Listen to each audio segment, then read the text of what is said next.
अस्सलामुअलैकुम। अमेज़ॉन के इस लेक्चर में आप सबको खुशामदीद। मैं हूं सैयद काशिफ बुखारी। हमारा आज का टॉपिक है Amazon product listing error code 5664। Means के प्रोडक्ट को लिस्ट करते वक्त some time error code show होता है 5664। ये एरर क्यों शो होता है, इस एरर की रीज़न क्या है, आज के इस लेक्चर में हम इसको डिटेल के साथ स्टडी करेंगे। इस वक्त आपके सामने अमेज़ॉन सेलर सेंट्रल अकाउंट का ये होम पेज है। आप स्क्रॉल डाउन कीजिए, यहाँ कैटलॉग में ऐड प्रोडक्ट्स के इस ऑप्शन को क्लिक कीजिए। वंस आपने क्लिक किया, मज़ीद स्क्रॉल डाउन कीजिए। यहाँ पर आपको अबाउट एडिंग प्रोडक्ट्स में व्हाट्स अ GTIN, इस ऑप्शन में सबसे लास्ट में है लर्न मोर। आप इसको क्लिक कीजिए तो आपके सामने एक ऐसा इंटरफेस शो होगा। मज़ीद इसको स्क्रॉल डाउन कीजिए। यहाँ पर नेक्स्ट स्टेप्स में आपको एरर 5665, एरर 5461 ये शो होंगे।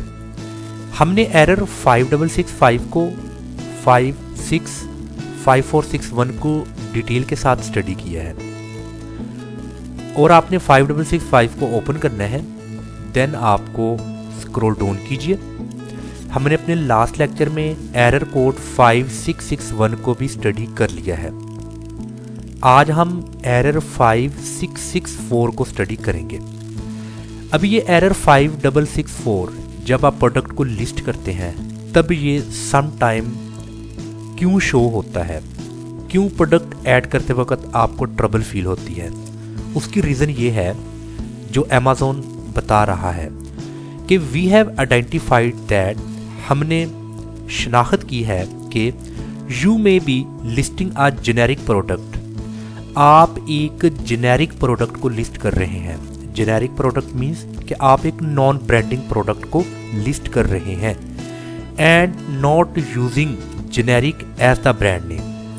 तो आप एज द ब्रांड नेम उसको जेनेरिक यूज नहीं कर रहे। मीन्स के जब आपने एक जेनेरिक प्रोडक्ट को लिस्ट करना है तो आपने ब्रांड नेम में उसको जेनेरिकली बयान करना है, बट आप ऐसा नहीं कर रहे। तो यही रीज़न है कि आपको फिर ये 5664 कोड, एरर कोड अमेज़ॉन की तरफ से दिया जाता है, which is not compliant with the brand name policy. जो कि अमेज़ॉन की ब्रांड नेम पॉलिसी है, ये उसको कंप्लाइंट नहीं कर रहा। If you believe that you are complying with our policy, Amazon कह रहा है अगर आपको यकीन है कि आप हमारी ब्रांड नेम पॉलिसी को कंप्लाई कर रहे हैं, then please contact selling partner support. तो फिर आप सेलिंग पार्टनर सपोर्ट से कॉन्टैक्ट करें एंड मेंशन एरर कोड 5664 और आप मेंशन करें एरर कोड 5664। तो ये तो भी हमें बिल्कुल क्लियरली तौर पर पता चल गया कि ये जो एरर कोड है ये इसलिए प्रोडक्ट लिस्ट करते वक्त आता है जब कोई भी सेलर एक जेनेरिक प्रोडक्ट को लिस्ट करता है जबकि वो उसको generic as the brand name use नहीं कर रहा होता, तब ये एरर कोड आता है। When contacting selling partner support, please provide the following information। आपने ये कुछ following information जो सी है ये आपने प्रोवाइड करनी है। अभी ये इंफॉर्मेशन कौन सी है? The brand name used when creating the listing। जब आपने प्रोडक्ट को लिस्ट किया देन जो ब्रांड नेम है जो आपने यूज़ किया वो आपने उनको बताना है कि प्रोडक्ट को लिस्ट करते वक्त ये ब्रांड नेम मैंने इस्तेमाल किया। फिर उसके बाद है real world images of the product. उस प्रोडक्ट की हकीकी दुनिया में तस्वीर, मतलब कि वो रियल वर्ल्ड में कैसा दिखती है, और पैकेजिंग और उसकी packaging. Showing branding on either, means के प्रोडक्ट पर पैकेजिंग पर उसकी ब्रांडिंग जो सी है वो शो होनी चाहिए। The images can show the product, वो जो इमेजेस है उन इमेजेस में प्रोडक्ट जो सी है वो शो होनी चाहिए क्लियरली तौर पर। एंड और पैकेजिंग हेल्ड इन हैंड और प्लेस्ड ऑन अ टेबल, मतलब कि वो जो प्रोडक्ट है आपने उसको हाथ में पकड़ा होना चाहिए और उसको टेबल पर रखा होना चाहिए। मतलब कि इन दोनों सूरतों में आपने जो सी वो इमेजेस को दिखानी है, प्रोडक्ट की पैकेजिंग में भी उसको दिखाना है। The branding must be permanently affixed, जो ब्रांडिंग है उस पर मुस्तकिल तौर पर अफिक्स यानी कि चस्पा होनी चाहिए। If using inventory file templates, अगर आप इन्वेंट्री फाइल टेम्पलेट्स का इस्तेमाल कर रहे हैं। अभी ये इन्वेंट्री फाइल टेम्पलेट्स क्या है? ये बेसिकली एक माइक्रोसॉफ्ट एक्सेल स्प्रेडशीट है जिस पर मल्टीपल डाटा कॉलम्स हैं जो कि प्रोडक्ट को बयान कर रहा होता है। मीन्स के प्रोडक्ट की एक्सप्लेन हर तरह से उस प्रोडक्ट के बारे में जो सा है वो ब्रीफिंग दी जाती है। तो अगर तो आपने स्प्रेडशीट का इस्तेमाल किया है देन आप वो भी प्रोवाइड करते हैं। अभी ये आपने जब इस एरर कोड को रिजॉल्व करना है देन आपने ये 3 मेन जो बुलेट पॉइंट्स में बताया गया है आपने इनको जो सा है अपना सेलिंग पार्टनर सपोर्ट वालों को बताना है। लीजिए हमें ये तो भी पता चल गया।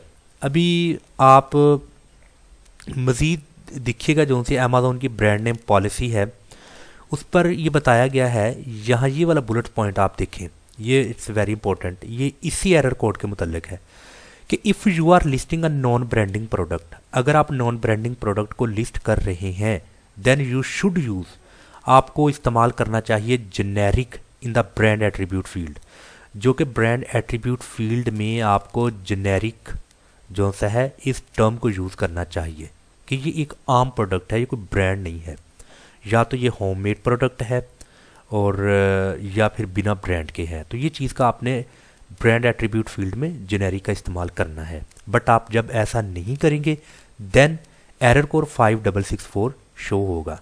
अभी तो हमें ये पता चल गया ये एरर कोड इस वजह से आता है।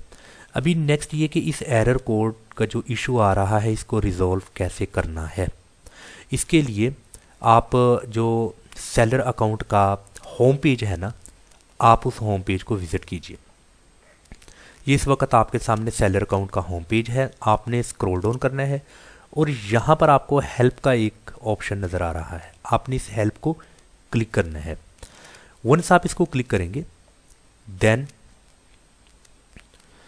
यहाँ पर आप स्क्रॉल डाउन करें, आपको 3 options bottom of the page नज़र आ रहे हैं। Seller forums, need more help, case log. ये जो सेंटर में नीड मोर हेल्प है ना, इसमें यहाँ पर गेट सपोर्ट को आपने क्लिक करना है। वंस आपने गेट सपोर्ट को क्लिक किया तो यहाँ पर है what service can we help with you, कि इन दोनों में कौन सी सर्विस आप चाहते हैं, सेलिंग ऑन अमेज़ॉन या फिर sponsored ads and stores.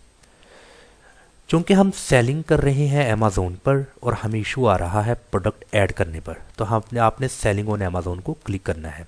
Scroll down कीजिए, ये जो आपको नीचे ऑप्शन नज़र आ रहा है कि browse for your issue in the menu, इसको आपने क्लिक करना है। अभी आपको एक मेन्यू दिया गया है गेट सपोर्ट, कि आपको सपोर्ट चाहिए कहाँ। इसमें जो वेरी सेकंड है ना, प्रोडक्ट्स, लिस्टिंग्स और इन्वेंट्री। मैंने जैसा कि पहले भी बताया कि हम प्रोडक्ट को लिस्ट कर रहे हैं और हमें इशू आ रहा है, तो आपने इसको क्लिक कर देना है। अभी इसमें कौन कौन से इशू हैं जिसको आप फेस कर रहे हैं, इसमें जो आपका मेन इशू है ना वो ये वाला है, ट्रबल एडिंग अ प्रोडक्ट को ऐड करने की कोशिश कर रहे हैं बट आपको ट्रबल फील हो रही है, मुश्किल आ रही है, दिक्कत आ रही है। इसको क्लिक कीजिएगा। वंस आपने इसको क्लिक किया तो ये कुछ आपको इसके राइट साइड पे ये शो होगा, बट आपने क्या करना है, यहाँ पर लिखा है कॉन्टैक्ट अस, इसको क्लिक कीजिएगा, कॉन्टैक्ट अस। अभी यहाँ पर आप जो सा है कॉन्टैक्ट कर सकते हैं। अभी कॉन्टैक्ट के यहाँ पर आपको 3 मेथड दिए हैं, आप चैट, फ़ोन या ईमेल। तीनों में जो आपके लिए इजी है आप उस वे को, उस मेथड को चूज़ कर सकते हैं। बट जो सबसे इम्पोर्टेंट अहम ये है कि आप उसको ईमेल के ज़रिए आप टच करें। आपने ईमेल के इस ऑप्शन को क्लिक करना है और यहाँ पर जो सा है वो इंग्लिश लैंग्वेज को आपने सेलेक्ट कर देना है।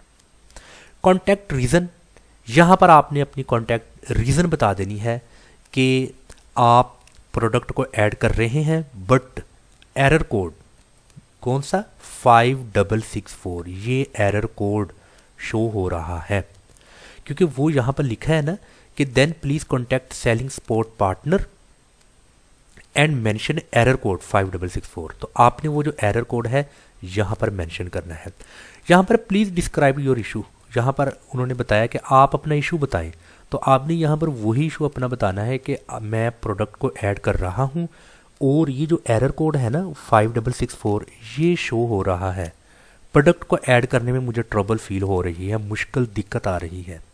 तो ये चीज़ आपने लिखनी है और उसके साथ जो आपने उनको प्रोवाइड करना है वो आपने ये चीज़ें प्रोवाइड करनी है 3 मेन बुलेट पॉइंट्स में जो बताया गया है। तो आपने इनको इधर से सिलेक्ट करके कॉपी करना है, देन इस बॉक्स में आपने पेस्ट कर देना है ये 3 चीज़ें। अभी यहाँ पर जो वेरी फर्स्ट उन्होंने पूछा था कि brand name used when creating the listing, जब आप लिस्टिंग कर रहे थे तब आपने जो ब्रांड नेम का इस्तेमाल किया वो लिखें। फॉर एग्जांपल मैंने ब्रांड नेम का नाम ये लिखा था, तो आपने लिख देना है कि ब्रांड नेम ये वाला है। उसके बाद है real world images of the product, उस प्रोडक्ट की हकीकी दुनिया में कुछ तस्वीर एंड और पैकेजिंग, ये इस सब के बारे में जो उन्होंने बताया है आपने इसको मेंशन कर देना है। अच्छा यहाँ पर मैं एक चीज़ ऐड कर दूँ, सपोज टू बी अगर आपकी इंग्लिश बेहतर नहीं है, अगर आप चाहते हैं कि आपको आसानी मुहैया हो, आपको आपकी ज़बान में पता चल जाए कि मुझे क्या क्या चीज़ें प्रोवाइड करनी है, उसके लिए मैं आपको बताऊं कि आपने गूगल ट्रांसलेट की हेल्प लेनी है।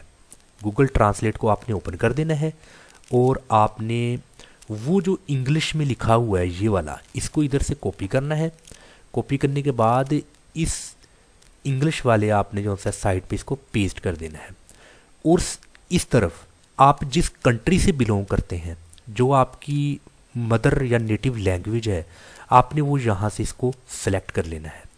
वंस आपने इसको यहाँ से सेलेक्ट कर लिया तो आपके कंट्री में जो आपकी ज़बान है उसमें इसका तर्जमा, इसकी ट्रांसलेशन हो जाएगी। फिर आपको पता चल जाएगा कि मुझे क्या क्या चीज़ें प्रोवाइड करनी है। जैसा कि भी यहाँ पर इंग्लिश में लिखा है, उर्दू में देखिए फहरिस्त बनाते वक्त इस्तेमाल होने वाला ब्रांड नाम, अभी आपको कितना आसान हो चुका है।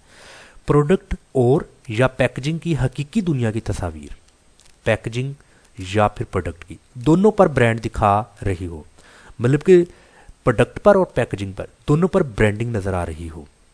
तस्वीर हाथ में पकड़े हुए प्रोडक्ट या पैकेजिंग को दिखा सकती है या मेज़ पर रखी हुई हो।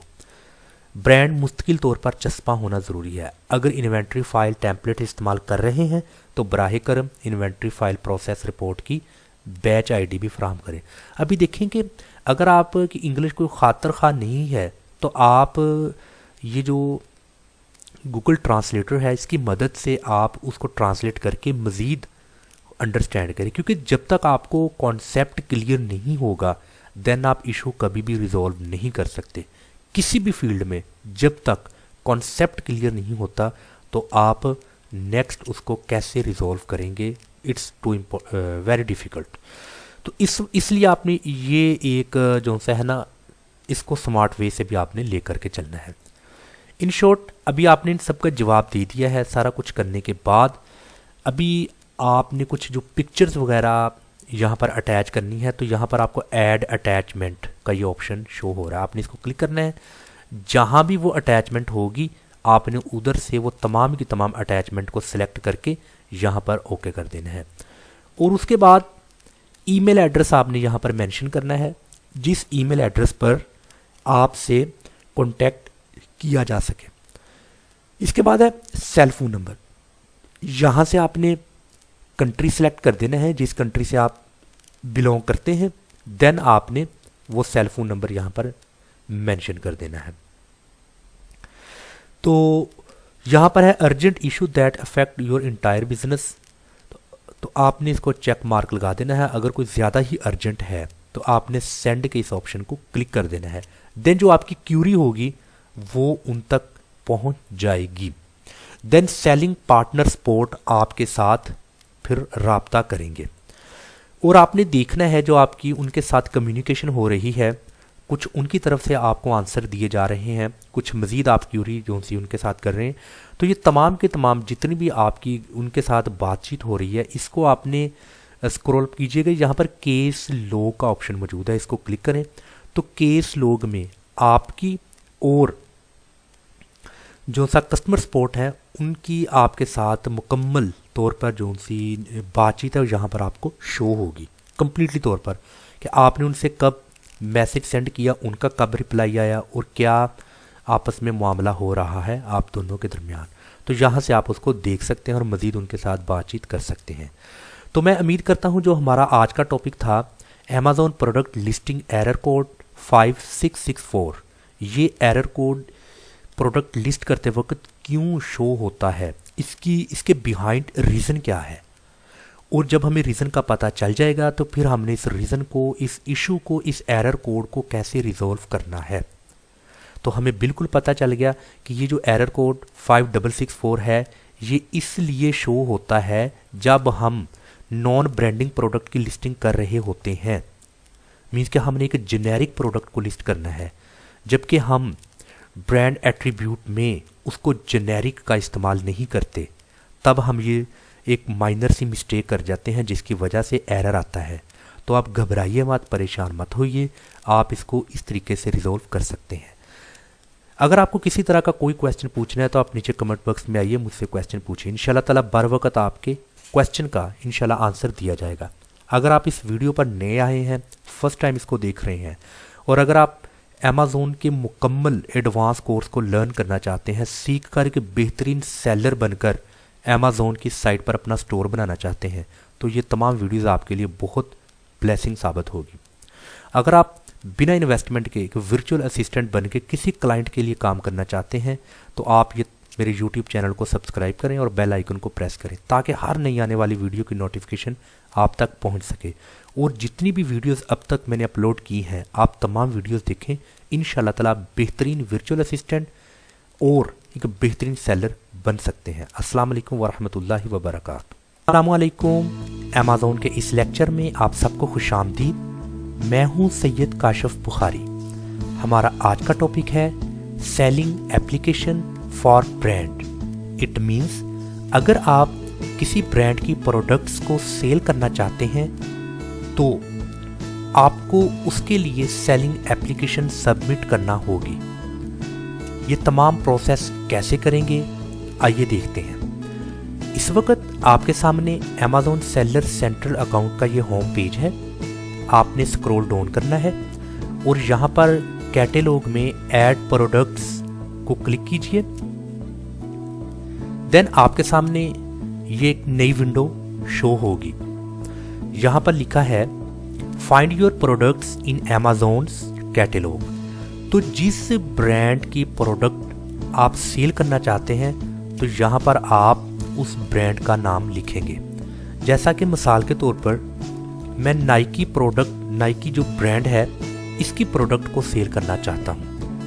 तो जब मैं नाइकी लिखकर इसको सर्च करूँगा तो मुझे यहाँ पर नाइकी ब्रांड के कुछ प्रोडक्ट्स, उसकी आइटम्स यहाँ पर शो हो रही हैं। मज़ीद स्क्रॉल डाउन कीजिए। अभी उसमें से एक प्रोडक्ट नाइकी की ये है जिसके राइट साइड पर लिखा है अप्लाई टू सेल। इससे पहले यहाँ पर मुझे 4 तरह की कंडीशंस दी गई हैं कि मैं इनमें से कौन सी कंडीशंस पर सेल करना चाहता हूँ। तो आपने इनमें से जिस कंडीशंस को सिलेक्ट करना है देन उस कंडीशंस में आप उसको सेल कर सकते हैं। मैं अगर न्यू लिखूंगा तो आपने न्यू को सिलेक्ट करना है, then apply to sell. Then selling applications में आपके सामने है you need approval to sell, और यहाँ पर है Nike branded in new used. ये वही चारों कंडीशंस यहाँ पर लिखी हैं, बट आपने यहाँ पर रिक्वेस्ट अप्रूवल के इस ऑप्शन को क्लिक करना है। वंस आप इसको क्लिक करेंगे then selling application for brand के यहाँ पर कुछ इंफॉर्मेशन आपको सबमिट करनी है, जैसा कि at least 1 purchase invoice for products from a manufacturer और डिस्ट्रीब्यूटर। इट मीन्स कि डिस्ट्रीब्यूटर या मैन्युफैक्चरर से कम से कम प्रोडक्ट्स की एक परचेज इनवॉइस आपको सबमिट करना होगी। उसके बाद है document must meet the following requirements. यहाँ पर कुछ रिक्वायरमेंट्स हैं जो कि आपके डॉक्यूमेंट्स में वो लाजमी मेंशन होनी चाहिए। जैसा कि यहाँ पर लिखा है includes your name and address matching the information in your selling account. आपके सेलिंग अकाउंट में जो इन्फॉर्मेशन दी गई है, आपका नाम और आपका एड्रेस उसके साथ मैच होना चाहिए। Include the name and address of the manufacturer और डिस्ट्रीब्यूटर। डिस्ट्रीब्यूटर या मैन्युफैक्चरर का नाम और उसका एड्रेस ये भी इंक्लूड होना चाहिए। तो ये आप देख लीजिएगा, ये तमाम जो भी आपसे रिक्वायरमेंट्स पूछी गई हैं, ये तमाम की तमाम रिक्वायरमेंट्स जो सी है वो आपको सबमिट करना होगी। अच्छा, वेरी इंपॉर्टेंट चीज़ जो सी है आप लास्ट में देखिए, please note that we may verify your submitted documentations. वो कहते हैं कि हम आपके सबमिटेड डॉक्यूमेंटेशन को वेरीफाई कर सकते हैं।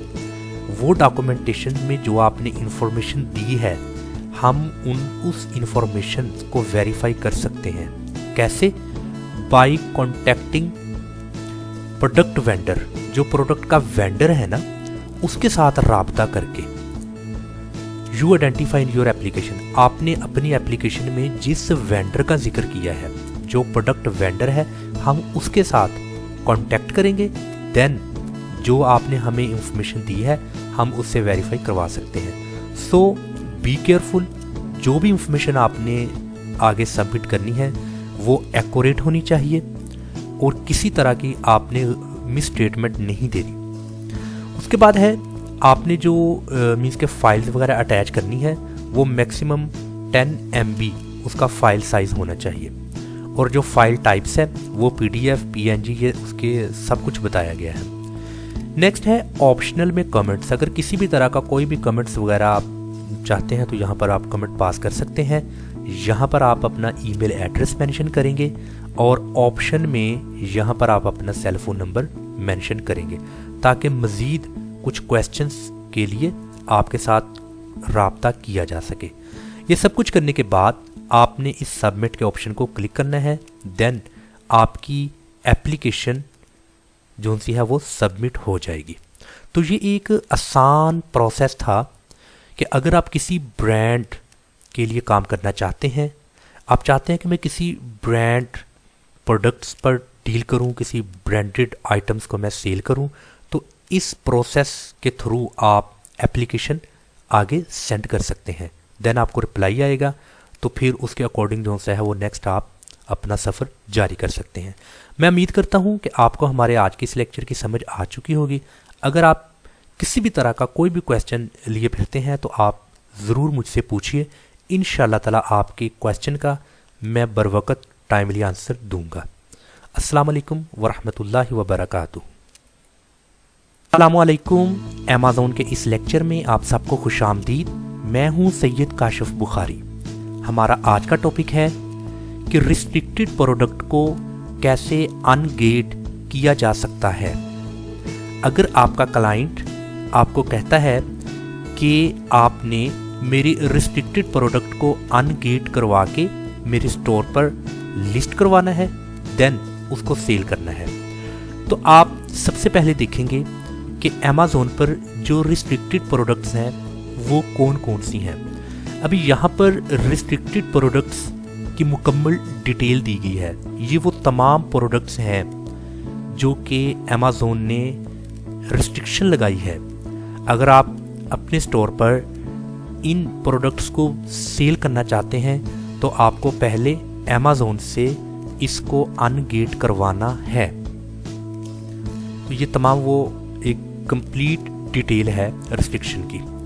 अब इसमें एक और चीज़ है कि अभी ये प्रोडक्ट्स में इन प्रोडक्ट्स का कुछ पार्ट आप सेल कर सकते हैं। जैसा कि मैंने ऑटोमोटिव एंड पावर स्पोर्ट्स को ओपन किया, तो यहाँ पर एग्जाम्पल्स ऑफ परमिटेड लिस्टिंग्स कि आपको परमिशंस दी गई है कि उस प्रोडक्ट का कुछ पार्ट आप सेल कर सकते हैं। जैसा कि ऑटोमोटिव बैटरीज, ये बैटरीज आप सेल कर सकते हैं, इसका कोई किसी किस्म का इशू नहीं है।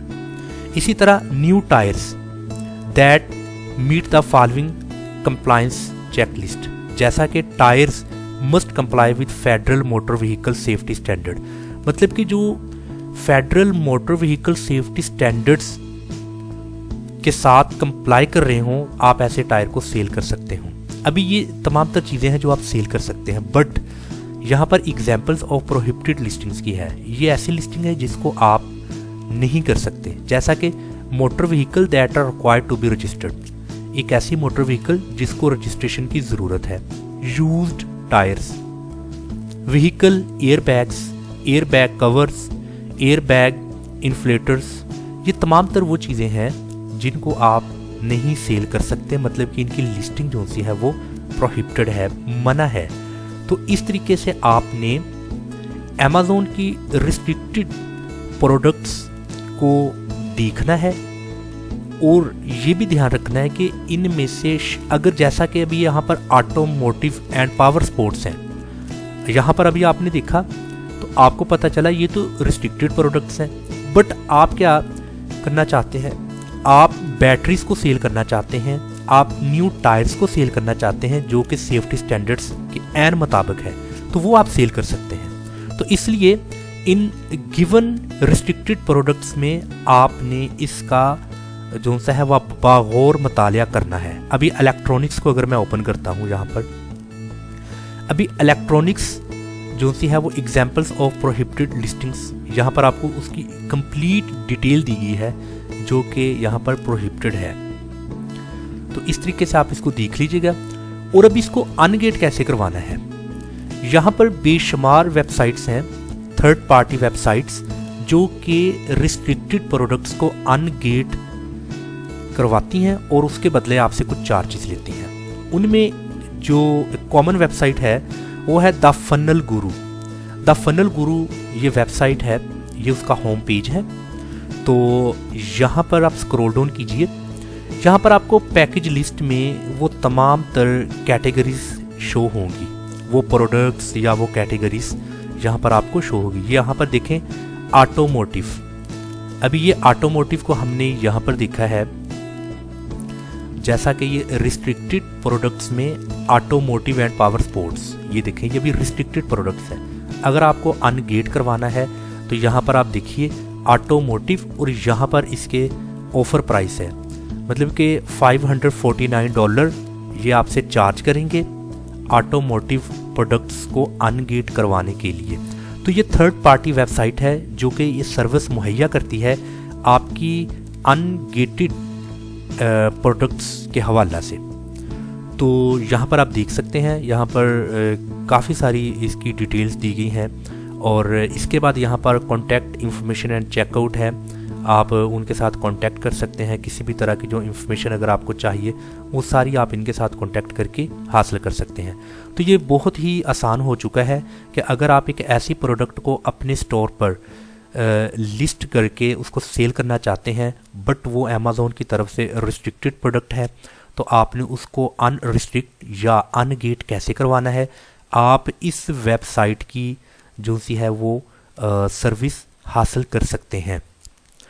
तो इससे पहले जो हमने लास्ट लेक्चर देखा था वो लास्ट लेक्चर भी कुछ ऐसा ही था कि आप किसी ब्रांड के साथ जुड़कर उस ब्रांड की प्रोडक्ट को कैसे सेल कर सकते हैं। उसके लिए आपको selling application for brand submit करना होगी, इंपॉर्टेंट डॉक्यूमेंट्स आपको भेजने होंगे, देन वो प्रोडक्ट या आइटम आपके लिए अनगेट हो जाएगी उस प्रोसेस के थ्रू, देन आप वो ब्रांड कर सकते हैं।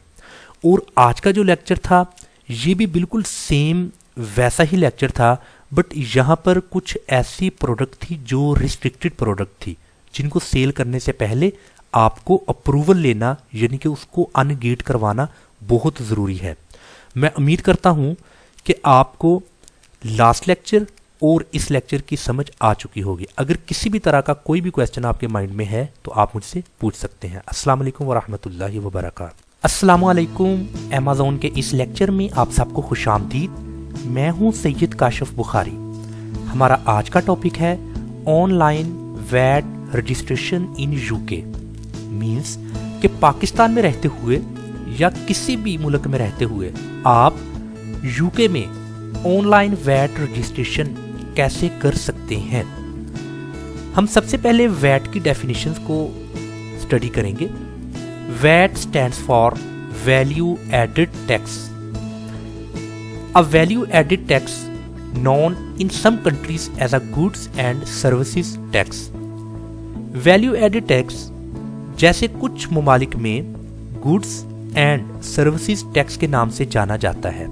मीन्स के कुछ ममालिक में इसको सर्विस टैक्स कहते हैं या गुड्स टैक्स कहते हैं। Is a type of tax, ये टैक्स की एक ऐसी किस्म है दैट इज असेस्ड इंक्रीमेंटली, जिसका बतदरीज अंदाजा किया जाता है। It is levied on the price of a product or service at each stage of production, distribution or sale to the end consumer. ये आखिरी सार्फ को पैदावार, तकसीम या फरोख्त के हर मरहले पर किसी प्रोडक्ट या सर्विस की कीमत पर लगाया जाता है। आखिरी सार्फ का मतलब ये है कि अगर आपने ग्रोसरी से इवन के 1 रुपीज़ या 1 दिरहम की कोई चीज़ परचेज करनी है तो उस पर भी आपको वैट मिलेगा, मतलब वैल्यू एडिड टैक्स। आप 5 रुपीज़ परचेज करते हैं, 10 रुपीज़ की कोई भी प्रोडक्ट परचेज करते हैं या अदर देन कोई आइटम्स के आप कोई सर्विस वगैरह प्रोवाइड करते हैं या हायर करते हैं, उस पर भी वैट इंक्लूड होता है। अभी हम प्रॉपर इसको ऑनलाइन पाकिस्तान में बैठे या किसी और मुल्क में कैसे आपने यूके में रजिस्टर्ड करना है, आज हम इसको स्टेप बाय स्टेप देखते हैं। इसके लिए आप गूगल पर सर्च कीजिए VAT registration UK. VAT registration UK जब आप लिखेंगे तो देन आप इसको स्क्रॉल डाउन कीजिए। ये प्रॉपर वैट रजिस्ट्रेशन uk.gov.uk, ये इसकी प्रॉपर एक ऑफिशियल वेबसाइट है। आप इस वेबसाइट को ओपन कीजिए और उसके बाद यहाँ पर आपको हाउ टू रजिस्टर का एक ऑप्शन मौजूद है और अगर आप स्क्रॉल डाउन करेंगे तो रिलेटेड कंटेंट में sign in to your VAT online account, ये आपको इसका ऑप्शन मौजूद है। आप चाहे इस ऑप्शन से इसको स्टार्ट करें, चाहे आप साइन इन के ऑप्शन से स्टार्ट करें। वंस आपने इसको क्लिक किया देन आपके सामने कुछ ऐसी विंडो शो होगी। आपने यहां पर स्टार्ट नाउ के इस ऑप्शन को क्लिक करना है। Then sign in using government gateway. अगर तो आपके पास प्रॉपर इस वक्त कोई गवर्नमेंट गेटवे यूजर आईडी है और उसका पासवर्ड है, देन आप उसको यहां पर मेंशन करके साइन इन कर सकते हैं। Otherwise create sign in details, इस ऑप्शन को आप क्लिक कीजिए। Enter your email address. अभी यहां पर आपको ईमेल एड्रेस लिखना है। आपने यहां पर ईमेल एड्रेस लिखकर कंटिन्यू को क्लिक किया। अभी जो ईमेल एड्रेस लिखा है आपने, वहां पर आपको कंफर्मेशन कोड मौसूल होगा। Enter code to confirm your email address.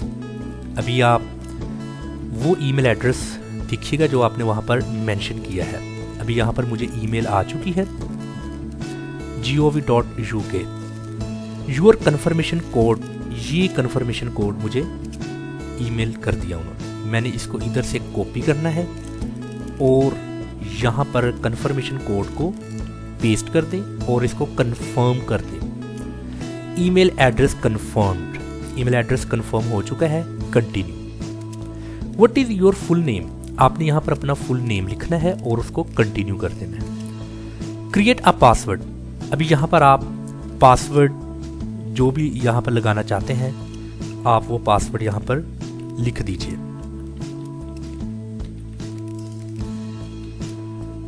Confirm your password then continue. अभी यहाँ पर आपको ऑप्शन है कि अपडेट पासवर्ड करना है या नहीं। फिलहाल आप इसको नो थैंक्स कर दें या अपडेट कर दें, ये आप पर डिपेंड करता है। Set up recovery for your sign in details, इसको कंटिन्यू कर दीजिए। Set up a recovery word. अभी कुछ रिकवरी वर्ड आप यहाँ पर मेंशन करेंगे,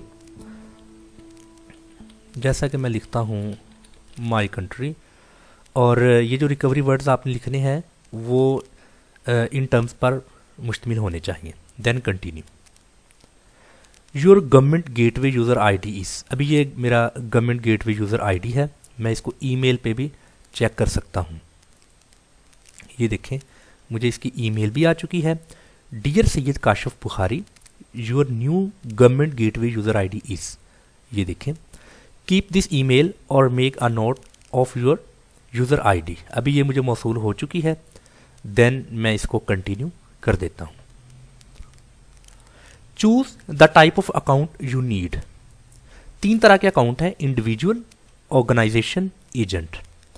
यहां पर आप ऑर्गेनाइजेशन को सिलेक्ट करके कंटिन्यू कर दें। You need to set up additional security, continue. How do you want to get access codes. आप एक्सेस कोड इन 3 ऑप्शंस में से कौन सा ऑप्शन पसंद करेंगे, टेक्स्ट, वॉइस या ऑथेंटिकेशन ऐप फॉर स्मार्टफोन और टैबलेट। मैं इसको टेक्स्ट कर देता हूं और continue. Are you adding a UK mobile number. क्या आप यूके मोबाइल नंबर ऐड करना चाहते हैं? अगर तो आप यूके मोबाइल नंबर की एक्सेस रखते हैं तो आप इसको यस कर दें। अगर आपके पास यूके मोबाइल नंबर नहीं है तो नो कर दें और इसको कंटिन्यू कर दीजिएगा। Inter a country for this mobile phone number. अगर आपके पास यूके मोबाइल नंबर नहीं है तो जिस कंट्री से आप बिलोंग करते हैं तो आपने उस कंट्री का यहाँ पर मेंशन कर देना है।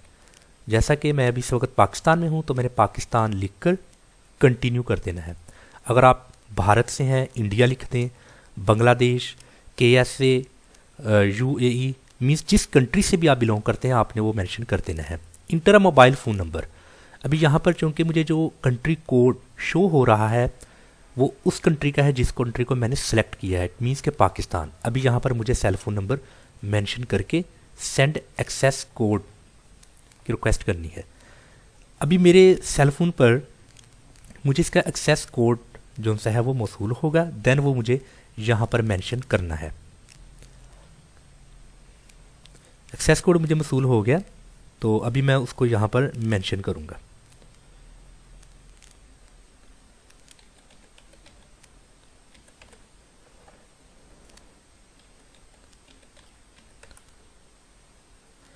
और देन आप इसको कंटिन्यू कर दीजिएगा। You have set up additional security, continue. You have not added a tax to your business tax account, add a tax duty or scheme now. इसको आपने क्लिक कर देना है। नेक्स्ट आपसे क्वेश्चन पूछेंगे, what do you want to add. आप क्या add करना चाहते हैं, कारपोरेशन टैक्स, एम्प्लॉयर्स, और ये आगे भी तमाम उन का जिक्र किया गया है, जैसे इंटरमीडिएट्स है, for example pi for employers. और इसमें से चूंकि आप वैट रजिस्ट्रेशन कर रहे हैं तो आपने वैट एंड वैट सर्विसेज के ऑप्शन को क्लिक करके कंटिन्यू के इस ऑप्शन को क्लिक कर देना है। Which VAT service do you want to add.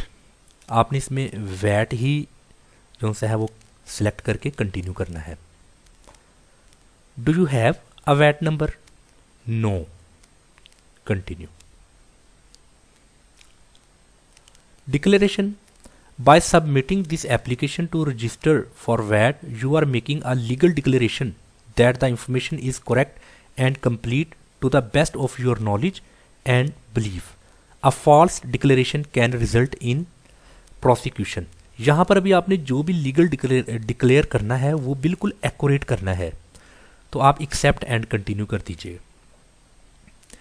Check if you can register for VAT online, आप इसको कंटिन्यू कर दें। Does the business have a fixed establishment in the UK, इसको आप ओके कर दें कि वाकई ही मेरा बिजनेस जो सा है वो फिक्स्ड इस्टेब्लिश है यूके में। What type of business do you want to register for VAT, इसमें जो वेरी फर्स्ट ऑप्शन है ना लिमिटेड कंपनी, मैं तो इसको क्लिक कर देता हूँ। अभी अगर आपका सोल प्रोप्राइटरशिप है या पार्टनरशिप पर है या इनके अलावा अदर्स में है तो आप फिर अपने हिसाब से सिलेक्ट करें। Continue. Is the business applying for the agriculture flat rate scheme, no, continue. Will the business do any of the following activities over the next 12 months. अभी ये कुछ एक्टिविटीज है, वो पूछ रहा है कि नेक्स्ट 12 मंथ में क्या आपका बिजनेस ऐसी कुछ एक्टिविटीज करेगा, तो इसको फिलहाल आप नो करके कंटिन्यू कर दें। Have you been involved with another business or taken over a VAT registered business, तो ये भी आपके सामने कुछ ऐसा ऑप्शन आएगा, आप इसको नो करके कंटिन्यू कर दें।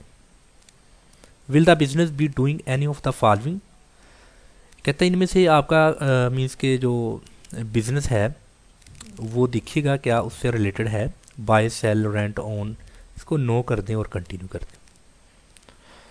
Whose business do you want to register your own someone else.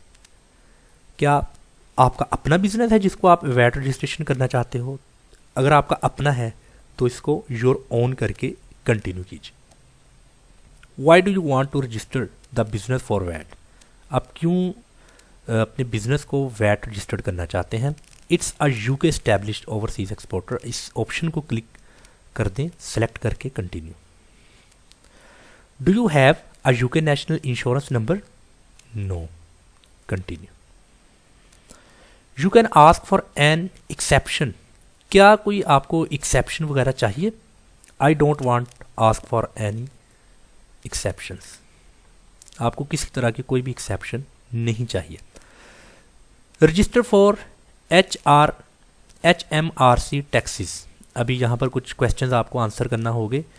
अभी वो यहाँ पर कह रहा है tell us the tax or taxes you want to register the business for. अभी यहाँ पर आपको जो ऑप्शन शो हो रहे हैं इसमें से आपने वैट को सिलेक्ट करना है और यहाँ से नेक्स्ट। देन अगेन आपको पूछा जा रहा है कि please select an option below. Sole proprietorship है, पार्टनरशिप है, कॉर्पोरेट है, कॉर्पोरेट बॉडी है और ये ट्रस्ट है, ये क्या है? इसमें से आपने जो सा है वो सिलेक्ट करना है। जैसा कि यहाँ पर कॉर्पोरेट बॉडी को सिलेक्ट करके आप इसको नेक्स्ट कर दीजिएगा। उसके बाद मज़ीद यहाँ पर आपको पूछा जा रहा है तो इसमें आपने जो गिवन क्वेश्चंस हैं उनका आंसर करना है। अभी आपके सामने ये कुछ ऑप्शंस हैं। इन ऑप्शंस में मैं तो फ़िलहाल making or intending to make taxable supplies इसको मैं सेलेक्ट कर रहा हूँ। अभी आप देख लीजिएगा, आप अपने हिसाब से जो सा इसको कर लें। जैसा कि taking over a VAT registered business as a transfer of a going concern. But best ये है कि आप इस ऑप्शन को क्लिक कर दें और इसको नेक्स्ट कर दें। आगे अगेन इसको आप अच्छी तरीके से पढ़ के नेक्स्ट कर दीजिएगा। अगेन जो भी आपने यहाँ पर मेंशन किया है वो आपके सामने है, आप इसको स्क्रॉल डाउन करें और नेक्स्ट कर दें। अभी यहाँ पर पर्सनल इंफॉर्मेशन का पूछा गया है। Your first name, middle name, last name और आगे है have you ever change your name. आप इसको नो कर दें। आपकी डेट ऑफ बर्थ, देन इसको नेक्स्ट। नेशनल इंश्योरेंस नंबर अगर है तो यहाँ पर लिख दें, अदरवाइज लिखें I don't have a national insurance number. Tax identification number आप यहाँ पर मेंशन कर दें। जैसे ही बस 1 2 3 4 5 6 अगर आपके पास होगा तो आप उसको as it decorate. Country of origin यहाँ पर है यूके, इसको यूके को सिलेक्ट कर दीजिएगा और नेक्स्ट। इसके बाद यूके रेजिडेंट्स के लिए ये तमाम डॉक्यूमेंट्स हैं जो कि सबमिट करना ज़रूरी है, जैसा कि पासपोर्ट है, फ़ोटो, ड्राइवर्स लाइसेंस है, नेशनल आइडेंटिटी कार्ड है। You must also provide 2 additional PCs of evidence which can be copies of. अभी यहाँ पर उन्होंने बताया है कि आपने इनकी कॉपीज़ वगैरह जो उनसे सबमिट करनी है एविडेंस के तौर पर। नॉन यूके रेजिडेंट्स, जो से नॉन यूके रेजिडेंट्स हैं जिनका ताल्लुक यूके से नहीं है, वो किसी और कंट्री के रेजिडेंट हैं, शहरी हैं, उन्होंने passport, photo, driver licence, national identity card, मतलब कि वो मिलती जुलती चीज़ें वही हैं।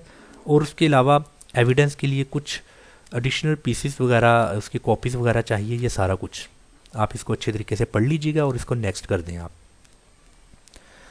उसके बाद आपने यहाँ पर पोस्ट कोड जो सा है वो मेंशन करना है। पोस्ट कोड लिखने के बाद फाइंड एड्रेस के इस ऑप्शन को क्लिक कीजिएगा। अभी जो आपने पोस्ट कोड मेंशन किया है यहाँ पर आप देखें कि बेस्ट आपका एड्रेस क्या है। आपने बेस्ट एड्रेस यहाँ से कोई सब सिलेक्ट करके उसको नेक्स्ट कर देना है। उसके बाद ये आपको बता दिया गया है कि ये आपने जो एड्रेस मेंशन किया था ये उसका पोस्ट कोड है। Have you lived at this address for less than 3 years, तो क्या आप यहाँ पर 3 साल से कम रह चुके हैं? तो ये आपके बारे में जो हो इसको आपने येस या नो कर देना है, ये डिपेंड करता है आपके ऊपर। नेक्स्ट कर दीजिएगा आप। उसके बाद पोस्ट कोड अगेन अगर आपने येस किया है तो आपने अगेन पोस्ट कोड करना है, फाइंड एड्रेस करना है और आपने सेम जो आपका एग्जैक्ट एड्रेस होगा उसको आपने यहाँ से नेक्स्ट कर देना है। ये आपके सामने एड्रेस है और इसको आपने नेक्स्ट कर देना है। यहाँ पर आपने ईमेल एड्रेस मेंशन कर देना है, कंफर्म ईमेल एड्रेस। देन आपने अपना सेल फोन नंबर जो सा है वो यहाँ पर मेंशन कर देना है, उसके बाद नेक्स्ट। अभी ये जो डिटेल आपने दी है वो तमाम डिटेल आपके सामने है। आप उसको इस चेंज पर्सनल इन्फॉर्मेशन के ऑप्शंस को, या चेंज होम एड्रेस, या चेंज कॉन्टैक्ट डिटेल, इससे आप इसको चेंज करना चाहते हो तो कर सकते हैं, otherwise next. Is the business incorporated in UK, क्या आपका बिजनेस यूके में इनकॉर्पोरेटेड है? Yes. Okay. Is the organisation registered under royal charter or act of parliament? No. Name of corporate body means कि यहाँ पर आपने अपनी कंपनी का नाम लिखना है, और उसके बाद कंपनी रजिस्ट्रेशन नंबर वो एक्यूरेट है तो आप लिख दीजिएगा, ये मैंने जस्ट फर्जी लिखा है। डेट ऑफ इनकॉर्पोरेशन, आपकी इनकॉर्पोरेशन की date. Business trading name if applicable, इसके बाद आप इसको नेक्स्ट कर दीजिए। आगे मज़ीद डिटेल आपके सामने आ जाएगी। Is the principal place of business address the same as this address, मतलब कि जो आपने यहाँ पर मेंशन किया है क्या वही बिजनेस एड्रेस है आपका? यस। नेक्स्ट। अब यहाँ पर मज़ीद इन्फॉर्मेशन आपने देनी है। Business day time telephone mention कर दें, बिजनेस मोबाइल टेलीफोन वो भी मेंशन कर दें आप, ईमेल एड्रेस वगैरह मेंशन कर दें, और उसके बाद उसको नेक्स्ट कर दीजिएगा आप। अभी ये तमाम इन्फॉर्मेशन आपके सामने है जो आपने इन्फॉर्मेशन अभी यहाँ पर मेंशन की है। अगर इसको चेंज करना चाहते हो तो ये चेंज के ऑप्शन आपके सामने है, इनको आप चेंज कर सकते हैं। Then next.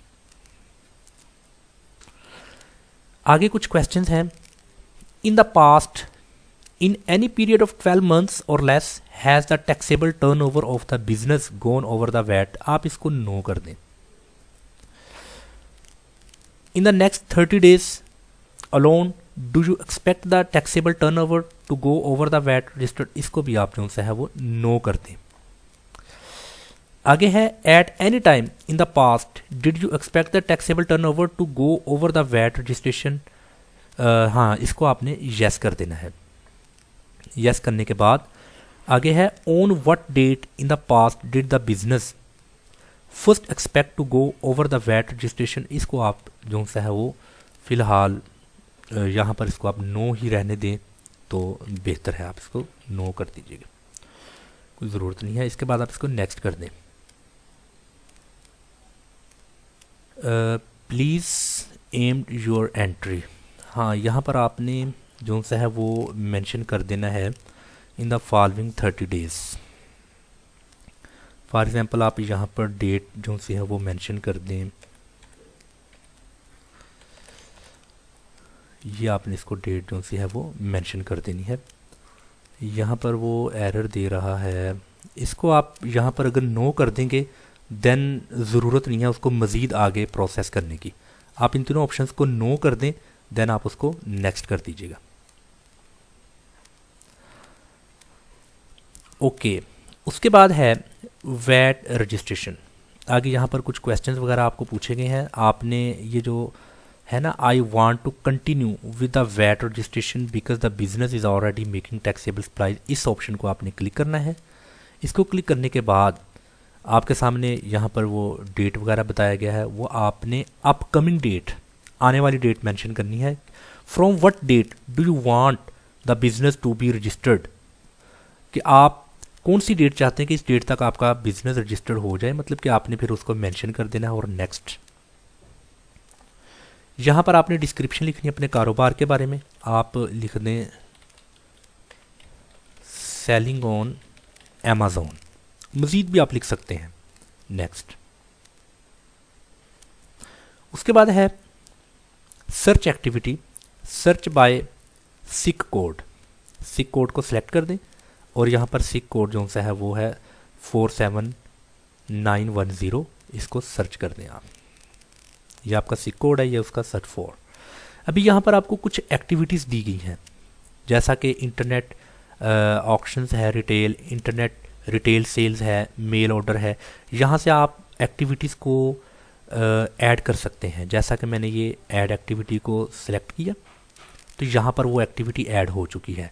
अभी मज़ीद एक्टिविटीज़ को अगर आप ऐड करना चाहते हैं तो सर्च एक्टिविटी को क्लिक कीजिए और यहाँ से मज़ीद आप एक्टिविटीज़ को ऐड कर सकते हैं। जैसा कि आप देखें कि वो एक्टिविटी ऐड हो चुकी है। उसके बाद आप नेक्स्ट कर दीजिए, then next. Are there any business involvements, क्या किसी और कारोबार की इन्वॉल्वमेंट है आपके साथ? नो, नेक्स्ट जी।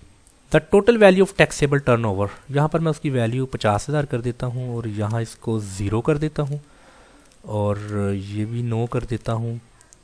आप इसको पढ़ लीजिए, तो इस ऑप्शन को आप जो सा है वो नो ही रहने दें। और is the business imports exports, इसको मैं येस कर देता हूँ। और do you want to apply for economic operator, नहीं, इसको मैं नो कर देता हूँ। इस तरीके से आपने इन ऑप्शंस को करके नेक्स्ट कर देना है। अभी आप देख लें, कुछ आपको ना यहाँ पर स्कीम की डिटेल बताई है, जैसे कि फ्लैट रेट स्कीम्स है और एनुअल अकाउंटिंग स्कीम है, ये कुछ स्कीम्स बताई हैं। अगर आपको ये स्कीम्स को एक्टिव करना है तो आप कर सकते हैं, अदरवाइज़ आप रहने दें। आप लास्ट ऑप्शन को क्लिक करें, आप बोलें कि the business does not want to apply for any schemes. ये जो बिज़नेस है ये कोई स्कीम को अप्लाई नहीं कर रहा, ये बिज़नेस तो वैट रजिस्ट्रेशन कर रहा है, इसलिए आपने किसी स्कीम के लिए फ़िलहाल अप्लाई नहीं करना। यहाँ पर अकाउंट होल्डर का नाम, अकाउंट नंबर, ये आपने करना है। अदरवाइज़ यहाँ पर आपको ऑप्शन मौजूद है, bank account is in the process of being setup. आपने ये बैंक अकाउंट को क्लिक करके नेक्स्ट कर देना है। उसके बाद अभी वो कह रहा है वैट रिटर्न फ्रीक्वेंसी। अभी आपको जो सा है वो बताया गया है, जैसे जनवरी, अप्रैल, जुलाई, अक्टूबर, यानी कि ये क्वार्टरली बताया गया है। तो अभी आपने यहाँ से जो आपके लिए मुनासिब है आपने उस ऑप्शन को क्लिक कर देना है, जैसे कि जैन, अप्रैल, जुलाई, अक्टूबर, फेब, मई, अगस्त, नवंबर, मार्च, जून, सितंबर, दिसंबर। इनमें से जो आपके लिए ज़्यादा मुनासिब है आपने उसको सेलेक्ट करके नेक्स्ट कर देना है। देन वो तमाम डिटेल आपके सामने है जो आपने यहाँ पर डिटेल दी है। आप इसको स्क्रॉल डाउन करें, देखें, जहाँ आपने उसको चेंज करना है तो ये आपको चेंज के तमाम ऑप्शंस दिए गए हैं, आप उसको चेंज भी कर सकते हैं। नेक्स्ट। अभी यहाँ पर रजिस्ट्रेशन समरी आपके सामने है मुकम्मल तौर पर, आप देख सकते हैं रजिस्ट्रेशन समरी को और उसको अच्छी तरीके से पढ़ें और then next. Again VAT registration identification evidence add attachments. अभी यहाँ कुछ अटैचमेंट्स वगैरह जो आपने ऐड करनी है, जैसा कि आपको अटैचमेंट्स के बारे में बताया गया था, ये वो तमाम जो यूके रेजिडेंट्स हैं उनके लिए, और उसके साथ जो आपने एविडेंस के तौर पर कॉपीज़ वगैरह देनी है वो भी बताया गया है और ये सारा कुछ बताया गया है। तो अभी यहाँ पर जो आपको फोटोग्राफिंग आईडी एविडेंस, मतलब कि आपने फ़ोटोग्राफ़र जो सा है वो अपनी पिक्चर वगैरह एविडेंस के तौर पर यहाँ से आपने अटैच करनी है। और इसके बाद सेकेंडरी एविडेंस जो सा है उसमें आप अपना कोई जैसा कि मेडिकल आपका हो सकता है कार्ड, वो आप अटैच कर सकते हैं। आप अपना यूटिलिटी बिल्स वगैरह साथ में अटैच कर सकते हैं, वापडा वगैरह, या इस तरीके से और भी जो एविडेंस के तौर पर पूछे गए हैं वो आपने इनको यहाँ से अटैच कर देना है। और ये तीनों इस वक्त क्रॉस लगा हुआ है, इट मीन्स कि रिस्पॉन्स प्रोवाइडेड। आपने इन तीनों को जो सा है वो यहाँ से अटैच कर देना है, जैसा कि अपनी पिक्चर होगी, ये आपको मुकम्मल तौर पर बताया गया है, पासपोर्ट है, ड्राइविंग लाइसेंस है, नेशनल आइडेंटिटी कार्ड, और ये तमाम चीज़ें आपने यहाँ पर अटैच कर देनी है। देन आप इसको नेक्स्ट करेंगे तो आपका जो रजिस्ट्रेशन वैट रजिस्ट्रेशन है वो अप्लाई हो जाएगा और मैक्सिमम 2 वर्किंग वीक्स में आपको जो सा है वो वैट नंबर आपको प्रॉपर मिल जाएगा। तो मैं उम्मीद करता हूँ कि आज का जो हमारा लेक्चर था online VAT registration in UK, आप इधर बैठकर यूके में ऑनलाइन वैट रजिस्ट्रेशन कैसे कर सकते हैं, प्रॉपर हमने इसको स्टेप बाय स्टेप स्टडी किया है। तो अगर कोई कहीं क्वेश्चन आपको पूछना है तो आप मुझसे पूछ सकते हैं। अस्सलाम वालेकुम वरहमतुल्लाहि वबरकातुहू। अस्सलाम वालेकुम। अमेज़न के इस लेक्चर में आप सबको खुशामदीद। मेरा नाम है सैयद काशिफ बुखारी और हमारा आज का टॉपिक है Hyperwallet's transfer to bank account pay out method.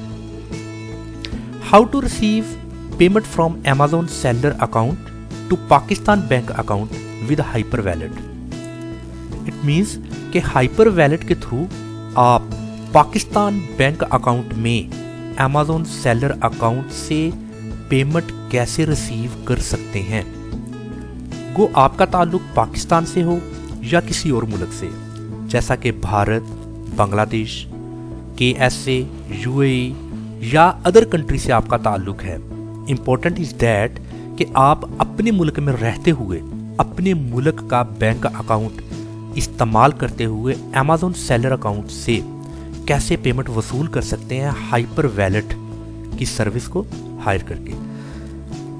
इसके लिए सबसे पहले आपको हाइपर वैलेट को साइन अप करना होगा। जब आप इसको साइन अप करेंगे, अकाउंट एक्टिवेट करेंगे, तो कुछ इन्फॉर्मेशन आपसे पूछी जाएगी। आपने वो तमाम इन्फॉर्मेशन को एक्यूरेटली सबमिट करना है। उसके बाद फिर आपने साइन इन करना है। साइन इन करने के बाद यहाँ पर आपको पूछा जाएगा सिलेक्ट ट्रांसफर मेथड कि आपने इन गिवन ट्रांसफर मेथड्स में से कौन सा मेथड सिलेक्ट करना है। तो आपने बैंक अकाउंट का ये जो ट्रांसफर मेथड है इसको सिलेक्ट करके कंटिन्यू के इस ऑप्शन को क्लिक कर देना है। देन कुछ अकाउंट डिटेल आपसे पूछी जाएगी, उस अकाउंट डिटेल को आपने यहाँ पर देना है, जैसा कि रूटिंग नंबर, आपको रूटिंग नंबर यहाँ मेंशन करना होगा, अकाउंट नंबर, अकाउंट टाइप, आपको दो ऑप्शन दिए जाएंगे, चेकिंग या सेविंग्स। आपने सेविंग को क्लिक करना है, remember as my bank account, कुछ भी यहाँ पर लिख दें ताकि आपको रिमेंबर रहे। और उसके बाद आपने I agree to the terms and conditions, इसको आपने चेक मार्क लगा देना है। देन आपने इसको कंटिन्यू कर देना है। उसके बाद जो इन्फॉर्मेशन आपने दी होगी वो इन्फॉर्मेशन यहाँ पर आप उसका ओवरव्यू कर लें। कोई अगर मिस्टेक्स या कोई इन्फॉर्मेशन अगर आपसे रॉन्गली पास हो चुकी हो तो आप उसको कैंसिल करके अगेन आप उसको एडिट कर सकते हैं। अगर इन्फॉर्मेशन बिल्कुल ठीक है तो इस कंफर्म के ऑप्शन को क्लिक कीजिए। उसके बाद यहाँ पर आपने अपने कंट्री को सिलेक्ट करना है, जिस कंट्री में आप रहते हैं और जिस कंट्री में रहते हुए आप उस बैंक में अमाउंट रिसीव करना चाहते हैं। तो यहाँ से आपने कंट्री सिलेक्ट करना है और select transfer method wire transfer, इसको सिलेक्ट करके कंटिन्यू आपने कर देना है। वंस आप इसको कंटिन्यू करेंगे then recipient financial account information आपसे पूछी जाएगी। रेसिपिएंट मीन्स कि जो पैसे वसूल कर रहा है उसके फाइनेंशियल अकाउंट की इन्फॉर्मेशन। आपने जो कंट्री सेलेक्ट किया होगा वो कंट्री यहाँ पर आपको मेंशन होगा, जैसा कि पाकिस्तान को सिलेक्ट करेंगे तो पाकिस्तान यहाँ पर होगा, भारत को सिलेक्ट करेंगे तो भारत, और कोई सा भी कंट्री जिसमें आप रहते हैं आपका कंट्री यहाँ पर शो होगा। उसके बाद आपने यहाँ पर BIC या स्विफ्ट, ये जो इन्फॉर्मेशन आपसे पूछी जाएगी वो तमाम कोड आपने यहाँ पर मेंशन कर देने हैं। जैसा कि ये देखिए यहाँ पर आपने ये तमाम इन्फॉर्मेशन अपनी पुट करके और कंफर्म के इस ऑप्शन को क्लिक कर देंगे आप। उसके बाद ऐड ट्रांसफर मेथड में ट्रांसफर टू बैंक अकाउंट, दो तरह के आपको ऑप्शन दिए जाएंगे। What would you like to do, आपने जो वेरी फर्स्ट ऑप्शन है ट्रांसफर टू बैंक अकाउंट, इसको आपने सेलेक्ट कर देना है। सेलेक्ट करने के बाद देन आप इसको क्लिक कर देंगे। वंस आप इसको क्लिक करेंगे तो यहाँ पर जितनी अमाउंट ट्रांसफ़र करना चाहते हैं वो अमाउंट आपने यहाँ पर मेंशन करनी है, जैसा कि $50, और पर्सनल नोट्स में आप लिख देंगे माई ट्रांसफ़र। उसके बाद ये कंटिन्यू का जो ऑप्शन है इसको आपने क्लिक कर देना है। जब आप इसको क्लिक कर देंगे देन आप उसका एक बार उसको देख लें, उसका ओवरव्यू कर लें। देन करने के बाद इस कंफर्म के ऑप्शन को क्लिक कर दें। क्लिक करने के बाद आपको एक मैसेज आ जाएगा, transaction request confirmation dear, then आपका नाम, your request to transfer USD, आगे वो अमाउंट मेंशन होगी, to your bank account has been received, यहाँ पर आपका योर रिसीव्ड ID दिया जाएगा। You should receive this amount within 1 to 3 business days, thank you the company team. यहाँ पर ऐसा कुछ आपको मैसेज जो सा है वो मौसूल होगा। यहाँ पर an email confirmation provides space with peace of mind. Then आप देखेंगे कि आपको वो जो अमाउंट है $50 की वो कन्वर्ट हो जाएगी आपके कंट्रीज़ की करेंसी में, तो देन आप उसको रिसीव कर सकते हैं अपने मुल्क में रहते हुए। तो ये बैंक स्टेटमेंट आपको इस तरह की दी जाएगी, उसकी एक हार्ड कॉपी। तो बाकी जो बैलेंस वगैरह सारा कुछ इसमें मेंशन होगा। तो ये था एक सिंपल सा और आसान सा प्रोसेस। इस प्रोसेस के थ्रू, हाइपर वैलेट के थ्रू, आप अमाउंट अपने मुल्क में रहते हुए इजीली रिसीव कर सकते हैं। मैं उम्मीद करता हूँ जो हमारा आज का ये लेक्चर था आपको समझ आ चुकी होगी। अगर किसी भी तरह का कोई भी क्वेश्चन आपके माइंड में है तो आप मुझसे पूछ सकते हैं। इंशाल्लाह ताला हम अपने नेक्स्ट लेक्चर में कुछ मज़ीद इसके रिलेटेड डिस्कस करेंगे। अस्सलाम वालेकुम वरहमतुल्लाह। अस्सलाम वालेकुम। अमेज़न के इस लेक्चर में आप सबको खुशामदीद। मेरा नाम है सैयद काशिफ बुखारी। हमारा आज का टॉपिक है एक सेलर अपनी प्रोडक्ट को सेल करने के बाद अपने प्रॉफिटेबिलिटी को कैसे कैलकुलेट कर सकता है। मींस के हाउ टू कैलकुलेट प्रॉफिटेबिलिटी। इसके लिए आपने गूगल पर सर्च करना है amazonservices.in। इसका URL का लिंक मैं नीचे डिस्क्रिप्शन में दे दूंगा। आप उस लिंक के जरिए इस होम पेज पर विजिट कर सकते हैं। आपने यहाँ पर फीस एंड प्राइसिंग में कैलकुलेटिंग प्रॉफिटेबिलिटी के इस ऑप्शन को क्लिक करना है। वंस आपने इसको क्लिक किया तो देन आपको यहाँ पर how to calculate profit 5 steps आपको यहाँ पर शो होंगे। अभी हम इसको स्टेप बाय स्टेप देखते हैं कि फर्स्ट स्टेप में आपने कैलकुलेट करनी है अपनी रेफरल फी। अभी ये रेफरल फीस क्या है, इसकी डेफिनेशन हम देखते हैं। Referral fees means Amazon takes a referral fee for the role it plays in facilitating the sales relationship between buyer and seller। Amazon buyer और सेलर के दरमियान एक सेल्स रिलेशनशिप में सहूलत मुहैया करता है। मीन्स के सेलर अपनी प्रोडक्ट को Amazon की वेबसाइट पर सेल कर रहा है और बायर परचेज कर रहा है। अभी इन दोनों के दरमियान एक सेल्स रिलेशनशिप क्रिएट हो चुका है। तो Amazon ने इन दोनों को यानी बायर और सेलर को सहूलत मुहैया करनी है। उसके बदले में Amazon क्या करेगा, by deducting a percentage of the total payment to the seller. मतलब कि जो सेलर को टोटल पेमेंट की जाएगी उसमें से कुछ परसेंटेज को डिडक्ट करेगा एज रेफरल फी। तो ये रेफरल फीस की डेफिनेशन बहुत ही आसान थी। मतलब कि बायर और सेलर के दरमियान Amazon ने सहूलत मुहैया करनी है और उसके बदले में टोटल पेमेंट में से कुछ परसेंटेज डिडक्ट करनी है। The referral fee is applied to every item. अभी ये जो रेफरल फीस है ये हर आइटम पर अप्लाई होती है, as well as extras such as gift wrap, जैसा कि gift wrap, and includes a variable closing fees. और इसमें वेरिएबल इनक्लोजिंग फीस भी शामिल है, but excludes sales tax. Sale tax इसमें शामिल नहीं है। अभी यहाँ पर वेरिएबल क्लोजिंग फीस इंक्लूड है।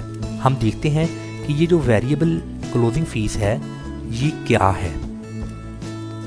Variable closing fees, this payment is charged to sellers in addition to a referral fee. मतलब कि सेलर को ये पेमेंट Amazon की तरफ से चार्ज की जाती है रेफरल फी के अलावा, मजीद उससे। अ percentage of the item selling price. मतलब कि जो आपने आइटम सेलिंग प्राइस पर इसकी कुछ परसेंटेज होती है। For sellers who don't pay a monthly subscription fees. ऐसे सेलर जो माहाना सब्सक्रिप्शन फीस अदा नहीं करते, the variable closing fees is calculated as a per item charged as well. और वेरिएबल क्लोजिंग फीस जो सी है वो कैलकुलेट की जाती है पर आइटम पर कितनी आपकी फीस कैलकुलेट होगी। तो ये वेरिएबल क्लोजिंग फीस की डेफिनेशन है। तो पहला स्टेप हो चुका है कि आपने अपनी रेफरल फीस को कैलकुलेट करना है। तो उस पर यहाँ पर लिखा है T&C अप्लाई। मतलब कि कुछ इसकी टर्म्स एंड कंडीशंस हैं वो यहाँ पर अप्लाई होंगी। हम इसको न्यू टैब में कुछ टर्म्स एंड कंडीशन जो सी है उसको देख लेते हैं, वो टर्म्स एंड कंडीशन क्या है। अभी आप यहाँ पर देखें कि टर्म्स एंड कंडीशंस आपको नज़र आ रहा है। अभी यहाँ पर आप उसकी टर्म्स एंड कंडीशंस को देख लें, 3 बुलेट पॉइंट्स में बयान किया गया है। Selling fees stands for referral fees. Okay, kindly note with respect to the product categories specified above, all other fees components not mentioned in the table above। अभी यहाँ पर इन्होंने कुछ बताया गया है कि अगर आइटम की प्राइस 0 से 300 तक है, then product category select category, आप यहाँ पर कैटेगरी को सिलेक्ट करेंगे और उसकी प्रमोशनल रेट इस वक्त जो सा है वो 2% सेलिंग फीस है उसकी। अभी ये रेफरल फीस को सेलिंग फीस भी कहते हैं, ये भी आपको थोड़ा समझना चाहिए, इसको आप एक्नॉलेज कर लें कि सेलिंग फीस या रेफरल फीस ये एक ही है। अगर आइटम प्राइस 301 से 500 तक है, देन आपने यहाँ पर प्रोडक्ट कैटेगरी को सिलेक्ट करना है, देन उसके बाद आपको जो सा है वो प्रमोशन फीस या आपको रेफरल फीस यहाँ पर दी गई है। तो ये प्रमोशनल है, ये आप याद रखिएगा, इट मे चेंज। तो अभी ये बेसिकली ये मेगा ऑफ़र है, यहाँ पर ऑफ़र लगी हुई है, तो ये वक़्त की नज़ाकत से या वक़्त के साथ साथ इसमें सेलिंग फ़ीस में कमी बेशी हो सकती है। तो ये टर्म्स एंड कंडीशन जो सी है ना, वो आप यहाँ से देख सकते हैं कि टर्म्स एंड कंडीशन क्या चल रही है। और इस वक्त जो सी वो रेफरल फ़ीस बताई गई है, क्योंकि आज की डेट में मैं ये रिकॉर्डिंग कर रहा हूँ, तो लिमिटेड टाइम ऑफ़र के लिए 2% जो सी है वो सेलिंग फीस है, यानी कि रेफरल फीस इस वक्त, बट ये चेंज हो सकती है। इसके बाद find your closing fees. Step number 2 में आपने क्लोजिंग फीस देखनी है। स्टेप नंबर 1 में आपने क्या देखना है, उसकी सेलिंग फीस क्या है, यानी कि रेफरल फीस, वो आपने कैलकुलेट कर लेनी है। उसके बाद आपने कैलकुलेट करना है क्लोजिंग फीस। अभी ये जो क्लोजिंग फीस है, इसको हम देखते हैं कि ये क्लोजिंग फीस बेसिकली क्या है। क्लोजिंग फीस को हम राइट क्लिक करके न्यू टैब में ओपन करते हैं, तो हमें क्लोजिंग फीस के बारे में आइडिया हो जाएगा क्लोजिंग फीस बेसिकली क्या है। अभी वो लिखा है कि how to calculate closing fees, FBA closing fees, easy ship and self ship closing fees. अभी इन दोनों में क्लोजिंग फीस बताया गया है। Total closing fees based on item price and category, मतलब कि ये जो क्लोजिंग फीस है ये आइटम की प्राइस और कैटेगरी पर बेस करती है, आइटम की प्राइस और कैटेगरी पर बेस करती है।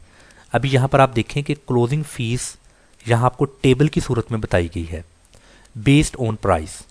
अभी यहाँ पर आपको जो क्लोजिंग फीस है ये FBA, easy ship, self ship, इन तीनों में बताया गया है कि क्लोजिंग फीस कितनी बनती है कैटेगरी के लिहाज से और आइटम की प्राइस के लिहाज से।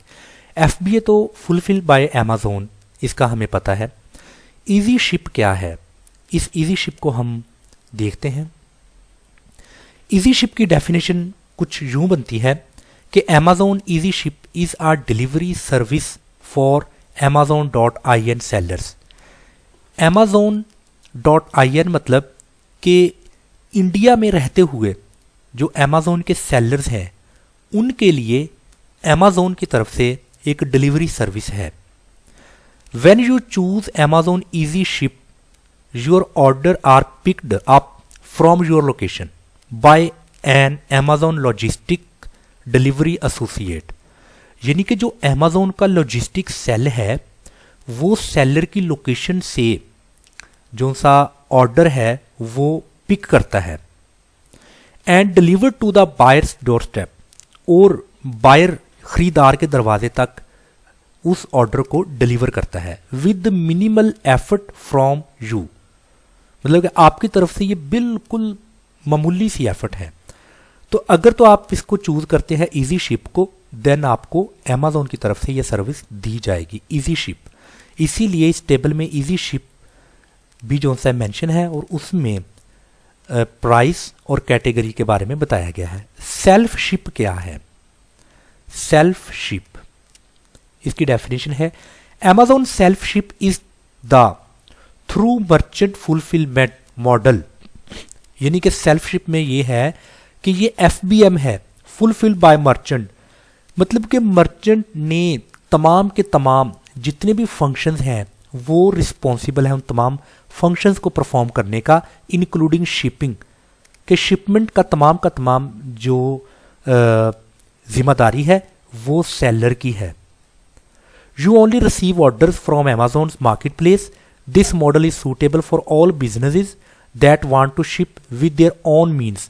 मतलब कि ऑन मीन्स का मतलब कि अगर आपके अपने ज़राए हैं, आपके पास ऑटोमोबाइल्स हैं, कुछ गाड़ियाँ हैं आपके पास, ट्रांसपोर्टेशन आपके पास है, तो फिर ये आपके लिए सूटेबल है FBM या self ship. And have complete control over their logistic, और आपको अपने लॉजिस्टिक पर मुकम्मल कंट्रोल है, काबू है।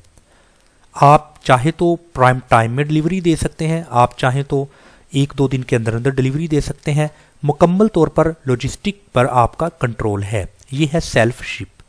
तो अभी हमें पता चला FBA, इजी शिप और सेल्फ शिप क्या है। तो जो क्लोजिंग फ़ी है अभी आपने इन तीनों में देख लेनी है। जैसा कि आइटम प्राइस अगर 0 से 250 रुपये है और all categories 25 rupees, category with exception 12 rupees. ऐसी कैटेगरी जिसमें कुछ एक्सेप्शंस हैं देन वो आपको 12 रुपीज़ उसमें होंगे। इसी तरह अगर प्राइस की रेंज है 251 से 500, ऑल कैटेगरीज में 20 रुपीज़ है, एक्सेप्शन केस में 12 है। अगर 501 से 1000 तक आइटम प्राइस की रेंज है देन ऑल कैटेगरीज में 18, कैटेगरी विद एक्सेप्शंस में 18। इसी तरह 1000 प्लस में 35 ऑल कैटेगरीज, 35 एक्सेप्ट। ये आपने टेबल्स को देख लेना है। अब इस टेबल से आपको मुकम्मल तौर पर आइडिया हो जाएगा। Categories with FBA closing fees 12 rupees for pricing range 0 से 250। ये वाली बात बताएगी 0 से 250, तो उसमें क्लोजिंग फीस होगी 12 rupees. Categories with FBA closing fees 12 rupees for price range 251 से 500। FBA में अगर प्राइस रेंज आपकी 251 से 500 है तब भी आपने 12 रुपीज़ क्लोजिंग फीस पे करनी है, वो यहाँ पर आपको बताया गया है। इसी तरह इजी शिप को अगर आप क्लिक करेंगे तो आपको फिक्स्ड क्लोजिंग फीस बताया जाएगा। स्टैंडर्ड इजी शिप में 0 से 250 में आपको 5 रुपीज़ पे करना होगा, 251 से 500 यहाँ पर आपको कंप्लीट बताया गया है। ये प्राइम्स के बारे में है कि प्राइम्स में इतनी फ़ीस चार्ज की जाएगी। प्राइम टाइम्स का मतलब ये होता है कि आपको सेम डे डिलीवरी मिलेगी या मैक्सिमम आपको नेक्स्ट डे डिलीवरी मिलेगी। ये डिपेंड करता है कि आइटम या प्रोडक्ट कैसी है। अगर प्रोडक्ट का डायमेंशन ज़्यादा है और डिस्टेंस ज़्यादा है then it will take a time. अगर प्रोडक्ट का डायमेंशन कम है और डिस्टेंस भी इतना ज़्यादा नहीं है तो फिर ये डिपेंड करता है। सेल्फ शिप को क्लिक करेंगे देन सेल्फ शिप में आपको बताया जाएगा कि ये प्राइस रेंज आपकी इतनी है और उस प्राइस रेंज के अकॉर्डिंग आपकी फिक्स्ड क्लोजिंग फीस इतनी होगी। तो ये आपको उसके बारे में बयान किया गया है क्लोजिंग फीस।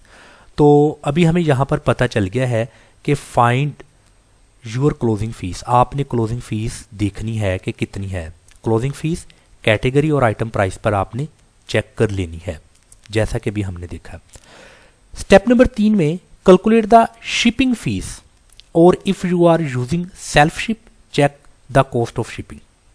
अगर आप इसको सेल्फ शिप में देख रहे हैं, अगर आपका जो मेथड है वो सेल्फ शिप है, तो आपने कॉस्ट ऑफ शिपिंग को चेक करना है कि कितनी कॉस्ट ऑफ शिपिंग आ रही है। अभी शिपिंग फीस को हम न्यू टैब में देखते हैं कि ये शिपिंग फीस क्या है। अभी यहाँ पर है total shipping fees is equal to fees based on item weight. Item का वेट कितना है, आइटम का वजन कितना है, रेफर साइज गाइडलाइन अबव। अभी कुछ इसकी गाइडलाइन ऊपर दी गई है। वेट हैंडलिंग फीस अभी यहाँ पर आपको दी गई है और आपने साइज गाइडलाइन को देखना है। इसको आप क्लिक करेंगे तो यहाँ पर आपको मुकम्मल तौर पर बताया जाएगा कि कितना वज़न होगा तो उसकी कितनी फ़ीस चार्ज की होगी। ये मुकम्मल तौर पर आपको साइज गाइडलाइन में बयान किया जाएगा। अभी यहाँ पर जैसे कि लिखा है एग्जाम्पल में, if your item containing book weight उसका है 700 GMS is shipped from Delhi to Chandigarh. अगर दिल्ली से चंडीगढ़ तक ये आपका जो सा है आइटम बुक्स की जा रही हैं same region but different city, regional shipping through FBA, then shipping और वेट हैंडलिंग फ़ीस। अभी यहाँ पर आपको बताया जाएगा उसकी इतनी फ़ीस बनेगी, यानी कि 57 रुपीज़। तो आपने यहाँ से देख लेना है अच्छी तरह से, आपको मुकम्मल तौर पर इसका आइडिया हो जाएगा सेल्फ शिप का और FBA में। इजी शिप शिपिंग और FBA ये दोनों का आपको मुकम्मल तौर पर आइडिया हो जाएगा। और यहाँ पर साइज़ गाइडलाइन को भी आपने अच्छी तरह से देख लेना है, आपको इसके बारे में मुकम्मल पता चल जाएगा। इस वेबसाइट का जो URL का लिंक है मैं वो नीचे डिस्क्रिप्शन में दे दूंगा, देन आप इसको इजीली देख सकते हैं सब कुछ। ओके, शिपिंग फ़ीस होगी। उसके बाद है कैलकुलेट टोटल फ़ीस। अभी टोटल फ़ीस आपने जो कैलकुलेट करनी है वो है रेफरल फ़ीस ये वाली, प्लस क्लोजिंग फ़ीस ये वाली, प्लस शिपिंग फ़ीस ये वाली।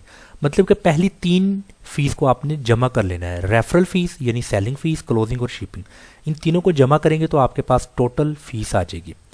प्रॉफिट आपने कैसे कैलकुलेट करना है, आइटम सेल प्राइस, मतलब कि आपने जो आइटम को सेल किया है उसकी sale price minus cost of production, जो उसकी प्रोडक्शन पर कॉस्ट आई है, उसकी तैयारी पर कॉस्ट आई है, आपने उसकी प्रोडक्ट कॉस्ट को माइनस कर देना है और उसमें से टोटल फीस को माइनस कर देना है, देन आपके पास प्रॉफिट आ जाएगा। मैं मिसाल से आपको यहाँ पर वाज़ह करता हूँ।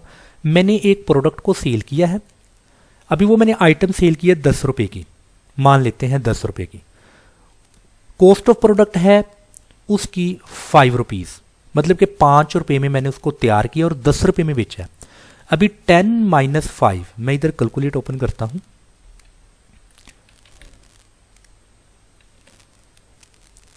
अभी यहां पर आप देखें 10 रुपीज़ की मैंने वो प्रोडक्ट सेल की है, माइनस वो प्रोडक्ट मैंने 5 रुपीज़ उसकी कॉस्ट है तैयार करने की, माइनस 5, तो मेरे पास जो आंसर है वो 5, यानी कि मुझे 5 रुपये उसका प्रॉफिट हुआ है। बट उसमें से मैंने टोटल फीस माइनस करनी है उस प्रोडक्ट पर जितनी भी मेरी आई है, यानी कि उस प्रोडक्ट पर रेफरल फीस, क्लोजिंग फीस और शिपिंग फीस, ये तीनों को मैंने मिलाया तो पता चला कि 3 रुपये मेरी टोटल फीस है। तो ये जो 2 रुपये बाकी बचे हैं ये मेरा प्रॉफिट है। तो इस तरीके से आप प्रॉफिट को कैलकुलेट करेंगे। मैं उम्मीद करता हूँ कि जो हमारा आज का टॉपिक था हाउ टू कैलकुलेट प्रॉफिटेबिलिटी, ये बहुत इंपॉर्टेंट था। बहुत ज़्यादा सेलर्स ने मुझसे कांटेक्ट किया है, वर्चुअल असिस्टेंट्स ने, कि सर हमें कैसे पता चलेगा कि हमें रियल में एक्चुअल या नेट प्रॉफिट हमें कितना मिल रहा है। हम तो जस्ट अपनी आइटम की सेल प्राइस में से उसकी कॉस्ट प्राइस माइनस करते हैं तो देन हम कहते हैं हमें ये प्रॉफिट है। But after when we get amount in our accounts तो हमें पता चलता है हमें तो इतना प्रॉफिट हुआ है, तो हमें कोई राइट वे बताए। तो मैं उम्मीद करता हूँ कि ये जो हमने आज डिटेल के साथ देखा है कि प्रॉफिट कैसे कैलकुलेट करते हैं तो आपको समझ आ चुकी होगी। अगर कोई क्वेश्चन है तो आप मुझसे पूछ सकते हैं। अस्सलाम वालेकुम व रहमतुल्लाह। अस्सलाम वालेकुम। अमेज़ॉन के इस लेक्चर में आप सबको खुशामदीद।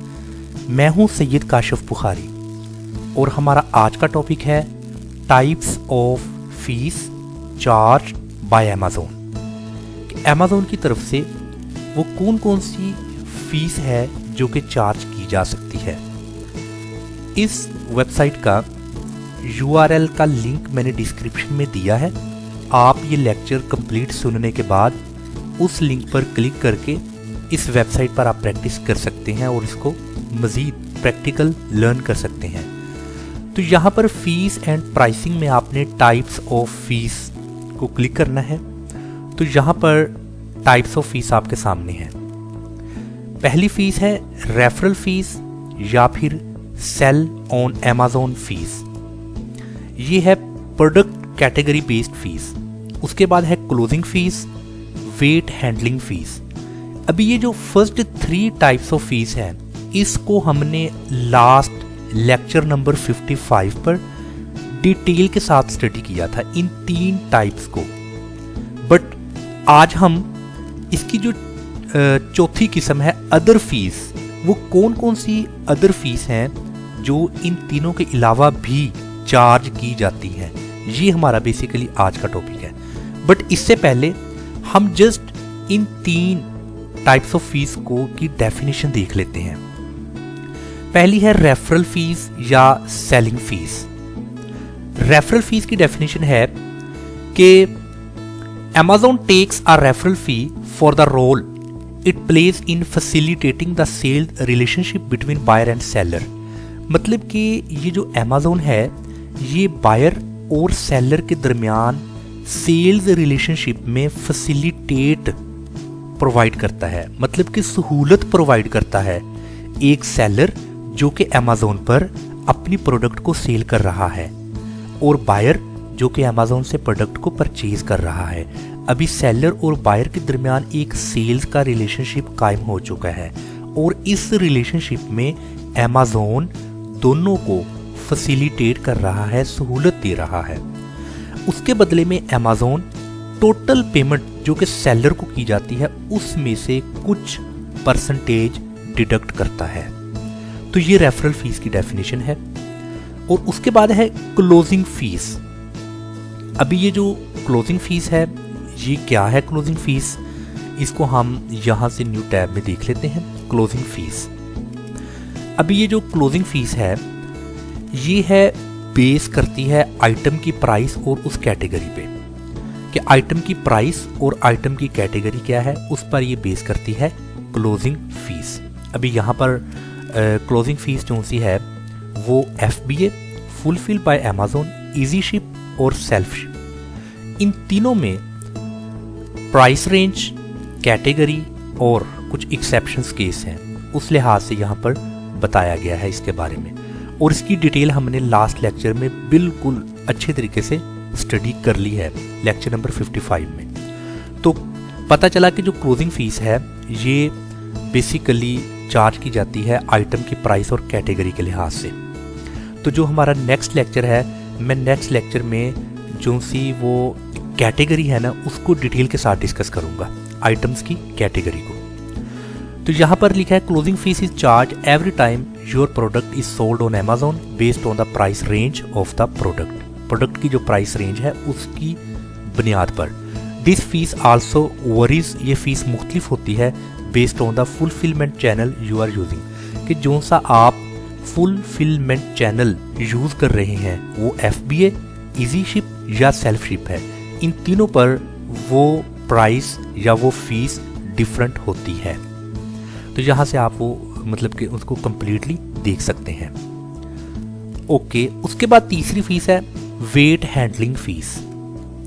ये फीस फॉर शिपिंग डिलीवरी, मतलब कि डिलीवरी पर या शिपिंग पर जो फीस आती है उसको वेट हैंडलिंग फीस कहते हैं। जैसा कि यहाँ इसको शिपिंग फीस भी आप कहते हैं। इसको हम शिपिंग फीस को देखते हैं। Shipping fees based on item weight, ये आइटम के वेट पर बेस करती है।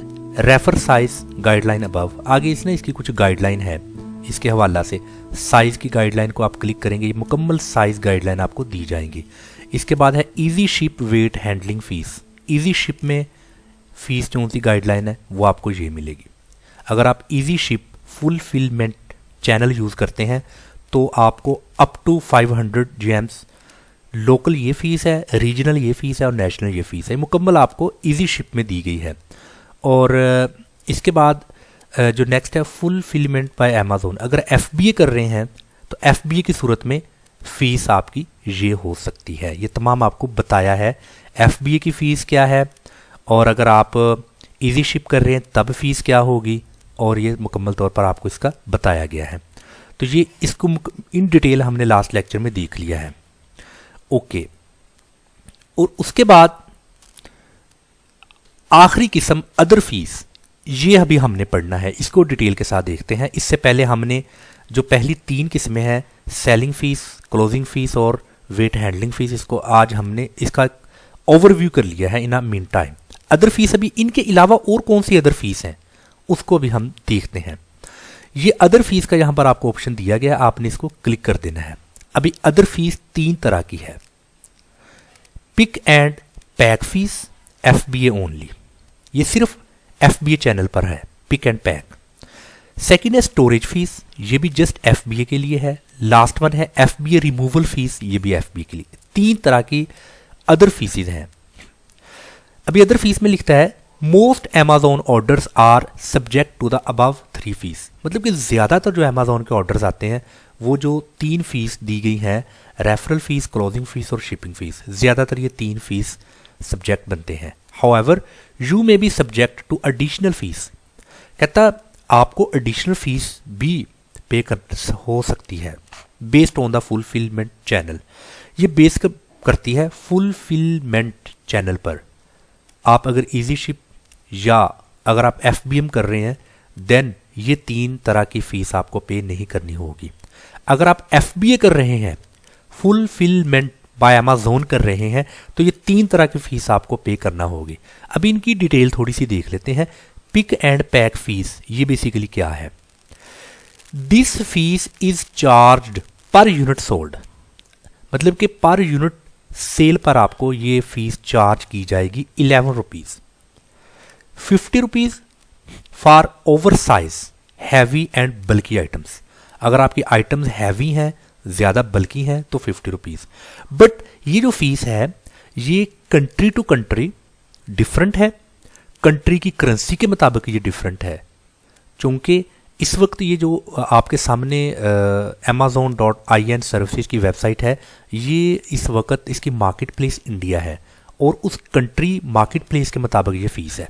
बट जब आप इसको ओपन करेंगे अपने कंट्री में, आप अगर US से बिलोंग करते हैं आप लिखेंगे amazonservices.us। अगर आप UK में हैं amazonservices.UK।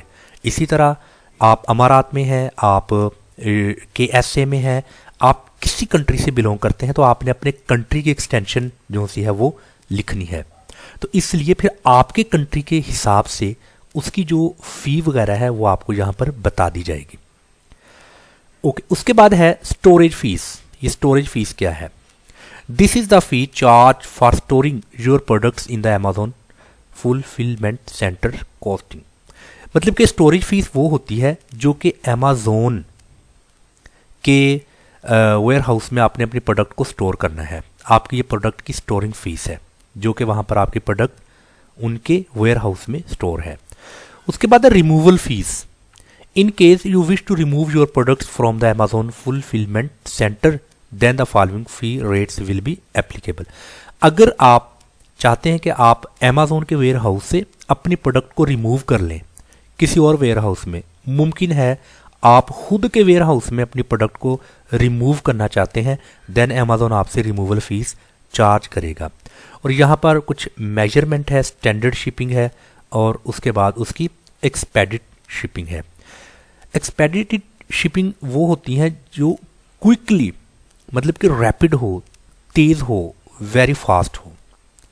मतलब कि स्टैंडर्ड साइज़ में 10 रुपीज़ है, अगर आप इसको क्विकली एक्ट करना चाहते हैं तो वो 30 है।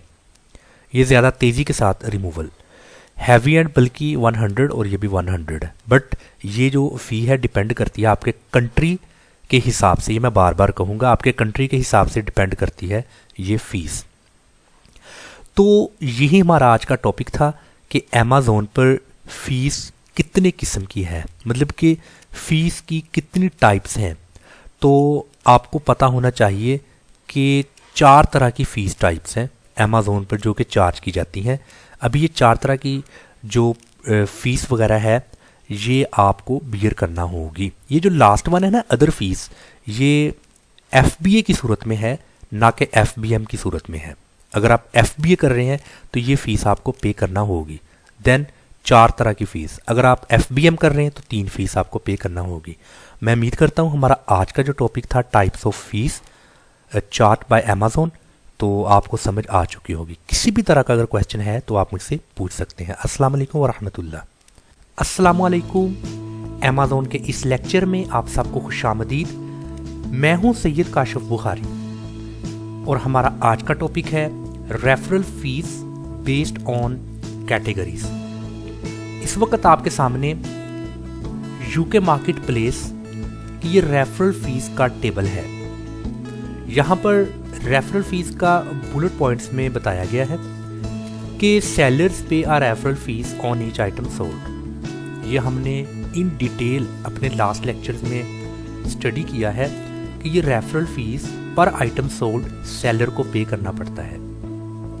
सेकंड है for all products Amazon deducts the applicable referral fees percentage calculated on the total sale price, कि टोटल सेल प्राइस पर एक परसेंटेज कैलकुलेट करके डिडक्ट की जाती है सेलर्स की तरफ से।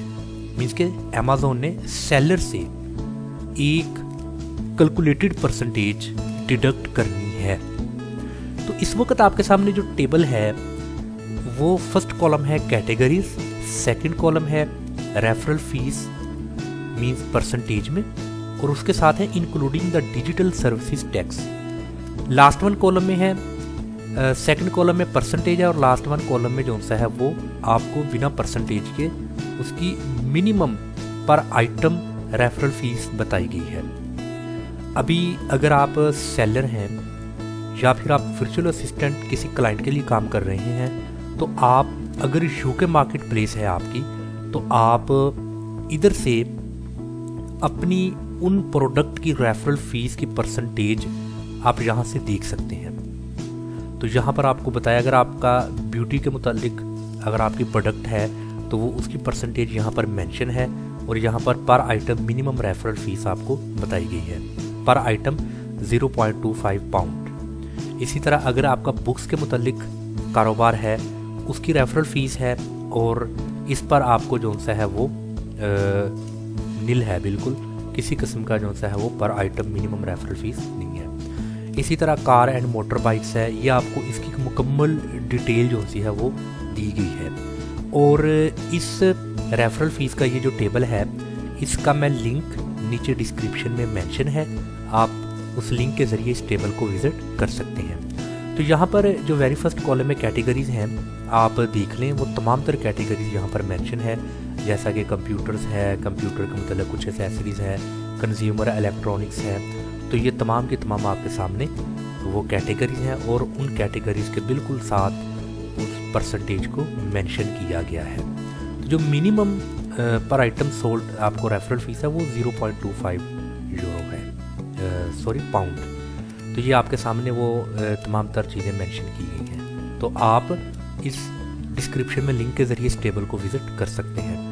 और अगर आपने इसको विज़िट करना है तो आप गूगल पे सर्च कर सकते हैं रेफरल फीस, आगे वो मार्केट प्लेस का आप नाम लिख दें, जैसे referral fees Amazon KSA, referral fees Amazon USA, UK, Canada. मतलब कि आप ऐसे गूगल पे सर्च कर सकते हैं, देन आपको ये टेबल शो होगा। मेरे पास एक और रेफरल फीस का जो सा है वो मार्केट प्लेस है, वो है USA। इसका भी जो ये टेबल का लिंक है वो मैंने नीचे डिस्क्रिप्शन में दिया है, आप उस लिंक से इस टेबल को विज़िट कर सकते हैं। अभी ये US मार्केट है, और इस US मार्केट में जो सा है वो कैटेगरी के लिहाज से रेफरल फीस परसेंटेज और जो सा है मिनिमम रेफरल फीस आपको बताया गया एप्लीकेबल, वो यहाँ पर मेंशन है। तो आप अगर US मार्केट प्लेस काम कर रहे हैं और आपको जानना है कि मेरी जो प्रोडक्ट है जिसको मैं Amazon पर सेल कर रहा हूँ, तो उस प्रोडक्ट पर रेफरल फीस मुझे कितनी पे करना होगी, उसकी परसेंटेज क्या है, और नेक्स्ट जो सा है वो एप्लीकेबल मिनिमम रेफरल फीस कितनी हो सकती है। तो यहाँ पर देखें वो तमाम तर कैटेगरीज में प्रोडक्ट इंक्लूड्स हैं जिन पर रेफरल फीस परसेंटेज में और वैसे दी गई है। इसके बाद एक और मार्केट प्लेस है मेरे पास, ये है इंडिया की। इसका भी लिंक नीचे मेंशन है डिस्क्रिप्शन में, आप उस लिंक से विज़िट कर सकते हैं ये टेबल को। अभी यहाँ पर भी कैटेगरी में मीडिया, और आगे फिर मज़ीद उसमें बताया गया है स्टैंडर्ड रेट्स उसके कितने हैं और उसका फ़ी रेट कितना है। देन कंज्यूमेबल जो गुड्स हैं उनके बारे में बताया गया है। देन उसके बाद आप स्क्रॉल डाउन करेंगे, अदर कुछ हार्ड लाइंस वगैरह है, तो ये आपको मुकम्मल टेबल गाइडलाइन देगा कि आपकी रेफरल फ़ीस कितनी हो सकती है। जैसा कि अगर बुक्स की मैं बात करूं तो यहाँ पर आप लिखेंगे, यहाँ पर आपको नज़र आएगा 2% for item price less than equal to 300, less than equal to, अगर आइटम प्राइस 300 से कम है या फिर 300 के बराबर है, देन उसकी रेफरल फीस 2% होगी। नेक्स्ट, अगर उन बुक्स की प्राइस 500 के इक्वल और 500 से लेस है। इसी तरह ग्रेटर देन 300, मतलब कि आइटम प्राइस अगर greater than 300 but less than equal to 500 then referral fees 4% होगी। इस तरीके से आपने इसको देखना है, ये प्रॉपर एक स्लैब्स के ज़रिए बताया गया है।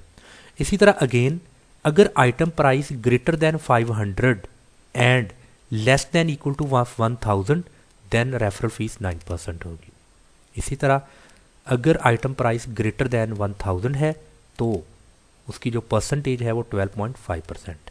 इसी तरह मूवीज़ में स्लैब्स नहीं है, बस डायरेक्ट 6.5% रेफरल फीस। म्यूज़िक में भी 6.5 है, वीडियो गेम्स में 7 है। और इसी तरह आप इंडिया की मार्केट प्लेस में अगर आप बिज़नेस कर रहे हैं तो आप यहाँ से वो रेफरल फीस कैटेगरी के लिहाज से आप देख सकते हैं। और अगर आपको इनसे हट के कोई मार्केट प्लेस अगर आपको विज़िट करना है तो आप जस्ट यहाँ पर लिखें अमेज़ॉन रेफरल फ़ीस, आगे आप फिर वो मार्केट प्लेस लिख दें। जैसे मिसाल के तौर पर मैं लिखता हूँ UAE, तो आपने ऐसे लिखना है। लिखने के बाद आपने क्लिक कर देना है, जो सा मतलब कि आपको वो जो लिंक जो शो होगा उसको आपने क्लिक करना है। अभी ये देखें amazon.ae यानी कि अरब एमिरेट्स, इस तरीके से आपको वो ओपन होगी। और उसके बाद आपने फ़ीस एंड प्राइसिंग में देखना है। यहाँ पर आपको प्रोडक्ट कैटेगरी फ़ीस का ये ऑप्शन नज़र आएगा, इसको क्लिक कीजिए। वंस आप इसको क्लिक करेंगे तो आप देखेंगे कि आपको मतलब कि यहाँ पर वो मुकम्मल तौर पे जो सा है वो गाइडलाइन दी होगी। आपने वो उसके ज़रिए देख लेना है कि कितनी रेफरल फ़ीस बनती है, सारा कुछ आपको इसमें मेंशन होगा। बस जस्ट आपको बताने का मकसद ये है कि अगर आप किसी भी मार्केट प्लेस में काम कर रहे हैं, आपने उस मार्केट प्लेस को गूगल पर सर्च करना है, अमेज़ॉन रेफरल फ़ीस, आगे आपने उस मार्केट प्लेस का नाम लिख देना है। तो मैं उम्मीद करता हूँ कि जो हमारा आज का टॉपिक था रेफरल फ़ीस का, कि बहुत ज़्यादा मुझे क्वेश्चंस ऐसे जो से वो पूछे जाते हैं कि हमें कैसे पता चलेगा कि रेफरल फ़ीस हमारी प्रोडक्ट पर कितनी है और आइटम प्राइस की रेंज कितनी हो सकती है जिस पर मुझे हमें पे करना होगी रेफरल फ़ीस। तो ये मैंने ज़रूरी समझा कि मैं एक स्पेशल जो लेक्चर है वो रेफरल फ़ीस पर बनाऊं, ताकि पता चल जाए कि रेफरल फ़ीस कैटेगरी के लिहाज से और आइटम प्राइस के लिहाज से कितने % आपको देना है। अस्सलाम वालेकुम वरहमतुल्लाहि वबरकातुहू। अस्सलाम वालेकुम। अमेज़ॉन के इस लेक्चर में आप सबको खुश आमदीद। मैं हूं सैयद काशिफ बुखारी। हमारा आज का टॉपिक है how to create shipping templates. It means जब अमेज़ॉन पर प्रोडक्ट को लिस्ट किया जाता है तब शिपिंग टेम्पलेट भी ऐड किया जाता है। ये शिपिंग टेम्पलेट्स क्या है, इसकी हम डेफिनेशंस को देखते हैं। वेरी फर्स्ट, ये तय करता है कि आप मियारी शिपिंग के लिए क्या चार्ज करते हैं। मतलब कि जो एक स्टैंडर्ड शिपिंग है तो आपके स्टैंडर्ड रेट्स क्या हैं, एक तो ये आपने बीच में मेंशन करना है। सेकंड, आप अपनी प्रोडक्ट को कहाँ भेज रहे हैं, मतलब कि आपने रीजन को सिलेक्ट करना है कि आपके रीजन्स क्या हैं। आपने मार्केट प्लेस, अपने रीजन्स वो तमाम तर इधर बताने हैं। आप इसके लिए क्या चार्ज करते हैं। और जैसा कि एग्जाम्पल में मैंने यूरोप लिखा है कि अगर आप अपनी प्रोडक्ट को यूरोप भेज रहे हैं तो आप इसके लिए क्या चार्ज करेंगे। देन आप कौन से शिपिंग ऑप्शंस पेश करेंगे। अभी शिपिंग ऑप्शंस भी हैं उसमें, जैसा कि स्टैंडर्ड शिपिंग है और एक्सपीडिटेड शिपिंग है। अभी एक्सपीडिटेड शिपिंग इसका मतलब कि ये वेरी क्विकली आप प्रोडक्ट को कस्टमर तक पहुंचाते हैं, यानी कि तेज़ तरीन। और लास्ट वन है आपके हैंडलिंग का वक्त कितना और क्या है। हैंडलिंग मतलब कि आपने प्रोडक्ट कस्टमर तक जो पहुंचानी है, जैसा कि नॉर्मली 14 डेज़ भी होते हैं, 7 डेज़ भी होते हैं, आपने अपना हैंडलिंग टाइम बताना है। तो ये जो 4 बुलेट पॉइंट्स में हमने इस डेफिनेशन को देखा है शिपिंग टेम्पलेट्स में, ये चीज़ें आपने बयान करनी होती है, जिसको अभी हम प्रैक्टिकल देखेंगे। और इसके बाद ये जो शिपिंग टेम्पलेट्स है, इस पर आपने ये 4 जो उनसे हैं ये मेन चीज़ें हैं, ये भी मेंशन करनी है। जैसा कि सर्विस लेवल, आपका सर्विस लेवल क्या होगा, जैसा कि सर्विस लेवल आपका स्टैंडर्ड है, एक्सपीडिटेड है, ये आपने बताना है। शिपिंग रीजन्स, आप किन किन रीजन्स में अपनी प्रोडक्ट को शिप कर रहे हैं। ट्रांजिट टाइम, आपका ट्रांजिट टाइम क्या होगा। ट्रांजिट टाइम मीन्स कि कितने दिनों में आप प्रोडक्ट कस्टमर तक पहुंचा सकते हैं। 1 वीक में, 2 वीक्स में, 5 डेज में, ये आपने ट्रांजिट टाइम्स में बताना है। शिपिंग रेट्स, आपके शिपिंग रेट्स क्या होंगे। अभी ये जो हमने मुकम्मल एक जामिया कम्प्रीहेंसिव डेफिनेशंस को पढ़ लिया है, शिपिंग टेम्पलेट्स क्या है, उसमें क्या चीज़ें तय होती हैं और ये कितना ज़रूरी है आपकी प्रोडक्ट लिस्ट करते वक्त। तो अभी हम देखते हैं कि इस शिपिंग टेम्पलेट्स को कैसे क्रिएट किया जाता है। इसके लिए आप अमेज़ॉन सेलर सेंट्रल अकाउंट के इस होम पेज पर आइए और आपको राइट साइड पर टॉप ऑफ द पेज ये एक सेटिंग का ऑप्शन आपको नज़र आएगा। इस सेटिंग के ऑप्शन में आप यहाँ पर देखेंगे शिपिंग सेटिंग्स। आपने इस शिपिंग सेटिंग्स को क्लिक करना है। तो आपको एक ऐसा इंटरफेस शो होगा शिपिंग सेटिंग्स का। यहाँ पर आपको setting, easy ship, B2B easy ship, self ship.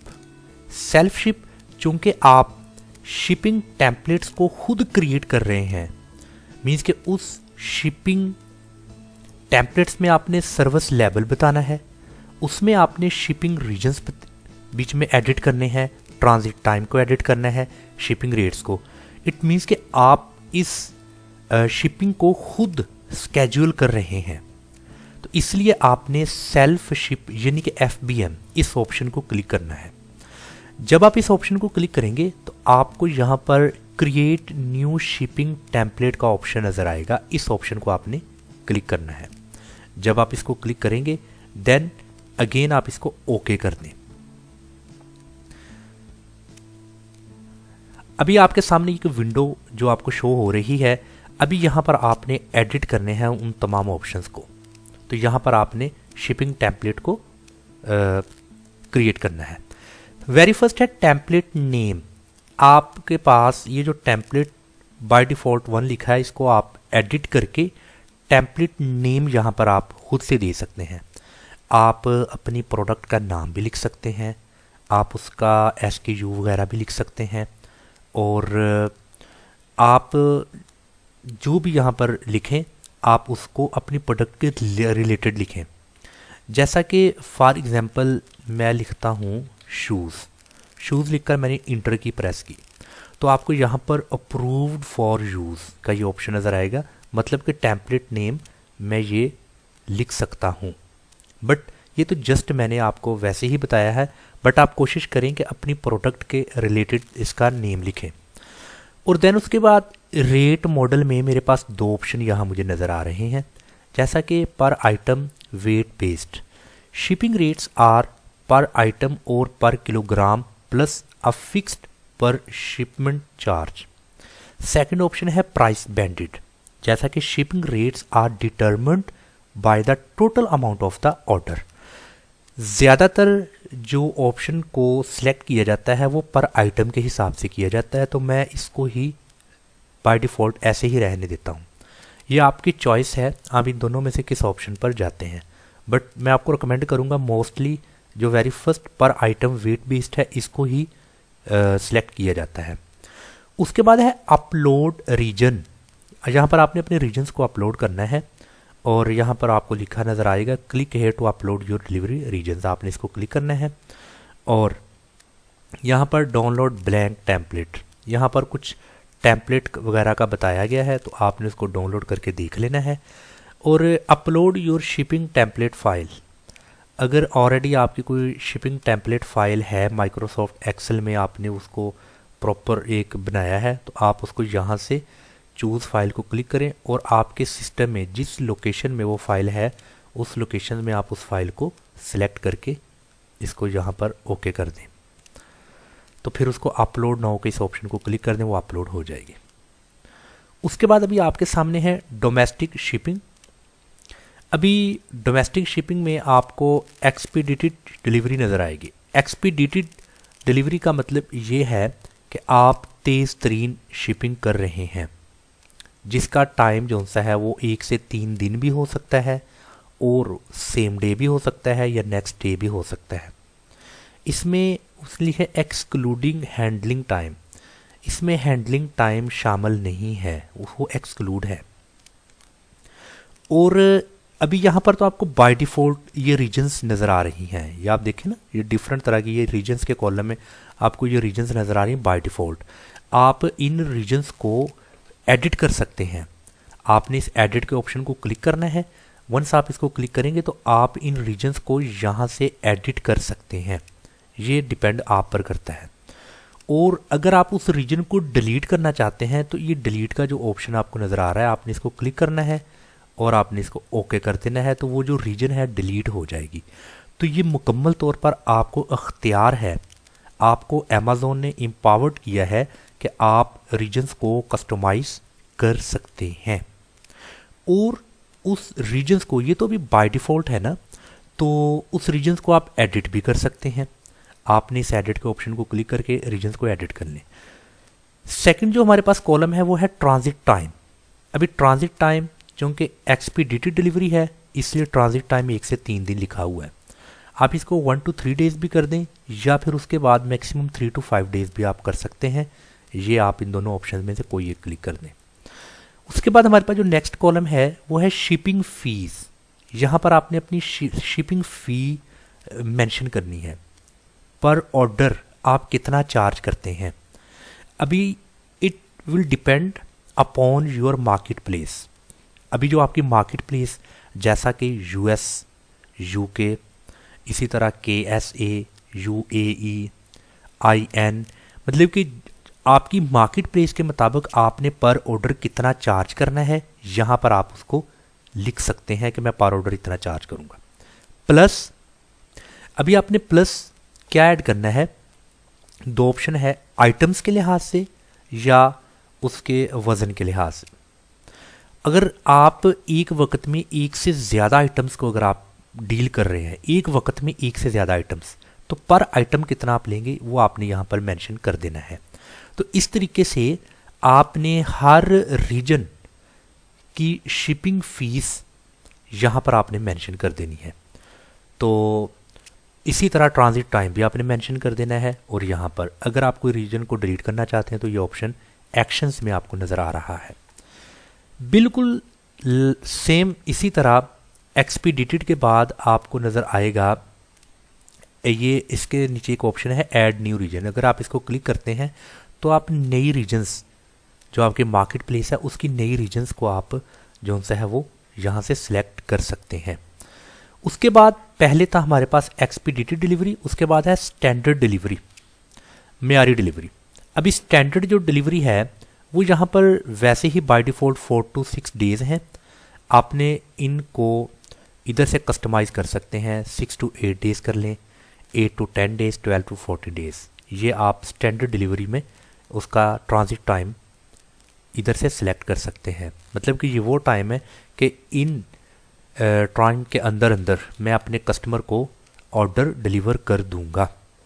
तो इसी तरह रीजन्स आपको अगेन स्टैंडर्ड डिलीवरी में रीजन्स नज़र आएंगे और आपने स्टैंडर्ड डिलीवरी में भी रीजन्स को एडिट भी कर सकते हैं। और अगर आपको रीजन्स किसी वजह से डिलीट करना है तो आप उसको इस ऑप्शन से डिलीट भी कर सकते हैं। ट्रांजिट टाइम के बाद है शिपिंग फीस। सेम उसी तरह पर ऑर्डर रीजन्स के लिहाज से आप कितनी फ़ी चार्ज करेंगे और उसके बाद उसके वेट के लिहाज से या आइटम के लिहाज से, ये दोनों ऑप्शन में से जो आप सिलेक्ट करेंगे कितना चार्ज करेंगे। अगर आप आइटम को क्लिक करेंगे पर आइटम कितना चार्ज करेंगे, अगर आप वेट को क्लिक करेंगे तो उस वेट के लिहाज से कितना चार्ज करेंगे। Very easy, very easy. तो इस तरीके से आप इसको जो सा है वो एडिट कर सकते हैं। तो आप काफ़ी सारे रीजन्स को यहाँ पर ऐड कर सकते हैं और ये एक जो शिपिंग टेम्पलेट है इसको आप आराम और सुकून के साथ एडिट करें, और जब आपने अपनी प्रोडक्ट को लिस्ट करना है तो साथ में ये टेम्पलेट को आप बीच में जो सा ऐड कर दें। तो सारा कुछ करने के बाद ये सेव के ऑप्शन को क्लिक करें और जो भी आपने एडिटिंग वगैरह की होगी वो बीच में सेव हो जाएगी। और आपको कुछ यूं इस तरीके से आपको वो नज़र आएंगी, मतलब ये आप समझ लें कि आपका ये टेम्पलेट है, आपको ऐसा टेम्पलेट शो होगा कि आपने ये रीजन्स के लिहाज से आपका ट्रांजिट टाइम ये है और उसके बाद शिपिंग फ़ीस आपने इतनी चार्ज की है। ऐसा कुछ टेम्पलेट आपको नज़र आएगा अपने प्रोडक्ट लिस्ट करते वक्त जब आप उसको ऐड करोगे। तो ये बहुत ही आसान हमारा आज का टॉपिक था कि how to create shipping templates when you are going to list your product on Amazon and you are going for FBM। आप FBM कर रहे हैं, Amazon पर प्रोडक्ट को लिस्ट कर रहे हैं और उस पर शिपिंग टेम्पलेट्स को कैसे क्रिएट करना है तो ये हमने देख लिया है। आप ऐसे उसको एडिट कर सकते हैं। अगर आपने वंस उसको सेव कर लिया सब कुछ, अगर किसी वजह से आपको उसको एडिट करना है अगेन, आप इस एडिट के ऑप्शन को क्लिक करेंगे। तो जब आप उसको क्लिक करेंगे तो आप देखेंगे कि अगेन आप उसके एडिटिंग ऑप्शन में जंप करेंगे और अगेन अगर कोई भी यहाँ पर आपको तब्दीली करनी है तो आप यहाँ पर वो तब्दीली कर सकते हैं।